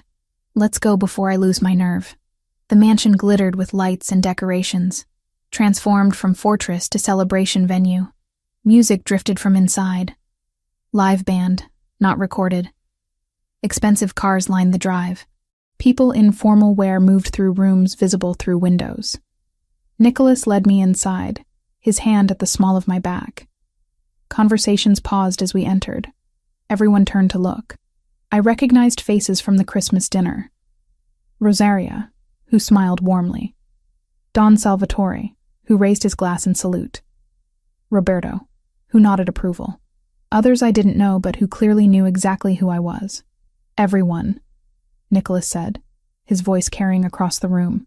You remember Chloe. Not, this is my girlfriend. Not, allow me to introduce. Just my name and the assumption that I belong there. Rosaria approached first, pulling me into a hug. You came back. Good. He's been impossible without you. I heard that, Nicholas said. You were meant to. She patted my cheek. Come. Let me introduce you to people who aren't criminals. We need balance. The evening unfolded in waves. Conversations with family members who asked polite questions about my work and didn't mention kidnappings. Business associates who assessed me with sharp eyes and apparently decided I was acceptable.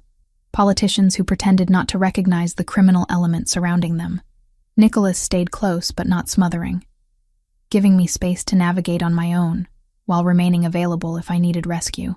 Around 11, I found him on the terrace overlooking the snow-covered gardens. He stood alone, breath misting in the cold. Hiding from your own party? I asked, joining him. Taking a break from performing. He glanced at me. You're doing well. Everyone likes you. Everyone's being polite because you're scary. That too. He turned to face me fully. You didn't have to come tonight. I would have understood if you'd changed your mind. I know. But I made a choice. I moved closer. I'm choosing you. Your world, your life, all the complicated, dangerous parts. I'm choosing it because the alternative is going back to who I was before, and I don't fit there anymore. You might regret this. Probably. But I'd regret not trying more. He pulled me close, kissed me slowly. When we broke apart, fireworks were starting somewhere in the distance. Almost midnight. I have something for you, he said, reaching into his jacket. He pulled out a small velvet box. My heart stuttered. Nicholas. Relax, it's not a ring. I'm not that presumptuous. He opened it. Inside was a delicate gold necklace with a small pendant. A key. A key? To the house, to my life, to whatever you want it to mean. He took it out, fastened it around my neck. You're not a prisoner anymore. You're a partner, if you want to be. I want to be. Inside, someone started counting down. 10, 9, 8. We stood on the terrace in the cold, holding each other, while the party celebrated behind us. 3, 2, 1. Happy New Year, Nicholas said against my lips. Happy New Year. 6 months later, I stood in the same garden, feeling the weight of the key pendant Nicholas had given me, and the new weight of his child growing inside me. The mansion had become home in ways I still couldn't quite believe. My laptop lived in the library now. My clothes filled half his closet. My terrible coffee addiction had infiltrated the kitchen, much to Maria's dismay. Amanda visited every week, still nervous about Nicholas's world, but gradually accepting that I'd made my choice and was sticking to it. We had lunch dates where she updated me on normal life, and I tried to pretend my life was anything approaching normal. Nicholas had shifted some of his business to more legitimate ventures, though I wasn't naive enough to think he'd gone completely clean. But he was trying, making space for a life that included more than just survival and revenge. And me? I was learning how to be a partner to someone whose world operated by rules I was still figuring out, writing stories that couldn't be published, but helped me process the absurdity of my new reality. preparing to become a mother in a house protected by armed guards.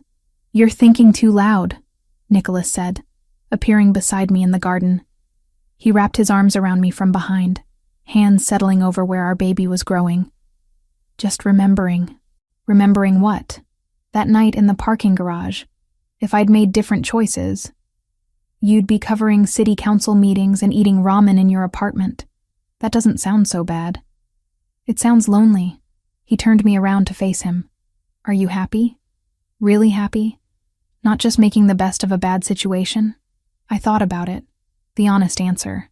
I'm terrified most of the time. I'm still processing trauma. I'm bringing a child into a world that includes very real danger. I smiled. But yes, I'm happy. Because I'm not alone anymore. Neither are you. My grandmother would approve. Your grandmother knew before either of us did. She was perceptive like that. We stood in the garden where I'd once been a prisoner and was now something infinitely more complicated. Partners, lovers, a family in progress. Amanda was right. It was probably a terrible decision, but it was mine. And standing there with Nicholas's arms around me, our future uncertain but finally ours to shape, I couldn't bring myself to regret any of it. Not the parking garage, not the lies, not the danger, because all of it had led here. To a man who'd learned to love despite believing he couldn't. To a woman who'd learned to choose herself even in impossible circumstances. To a life built on honesty instead of coercion. And that, I decided, was worth every terrifying moment.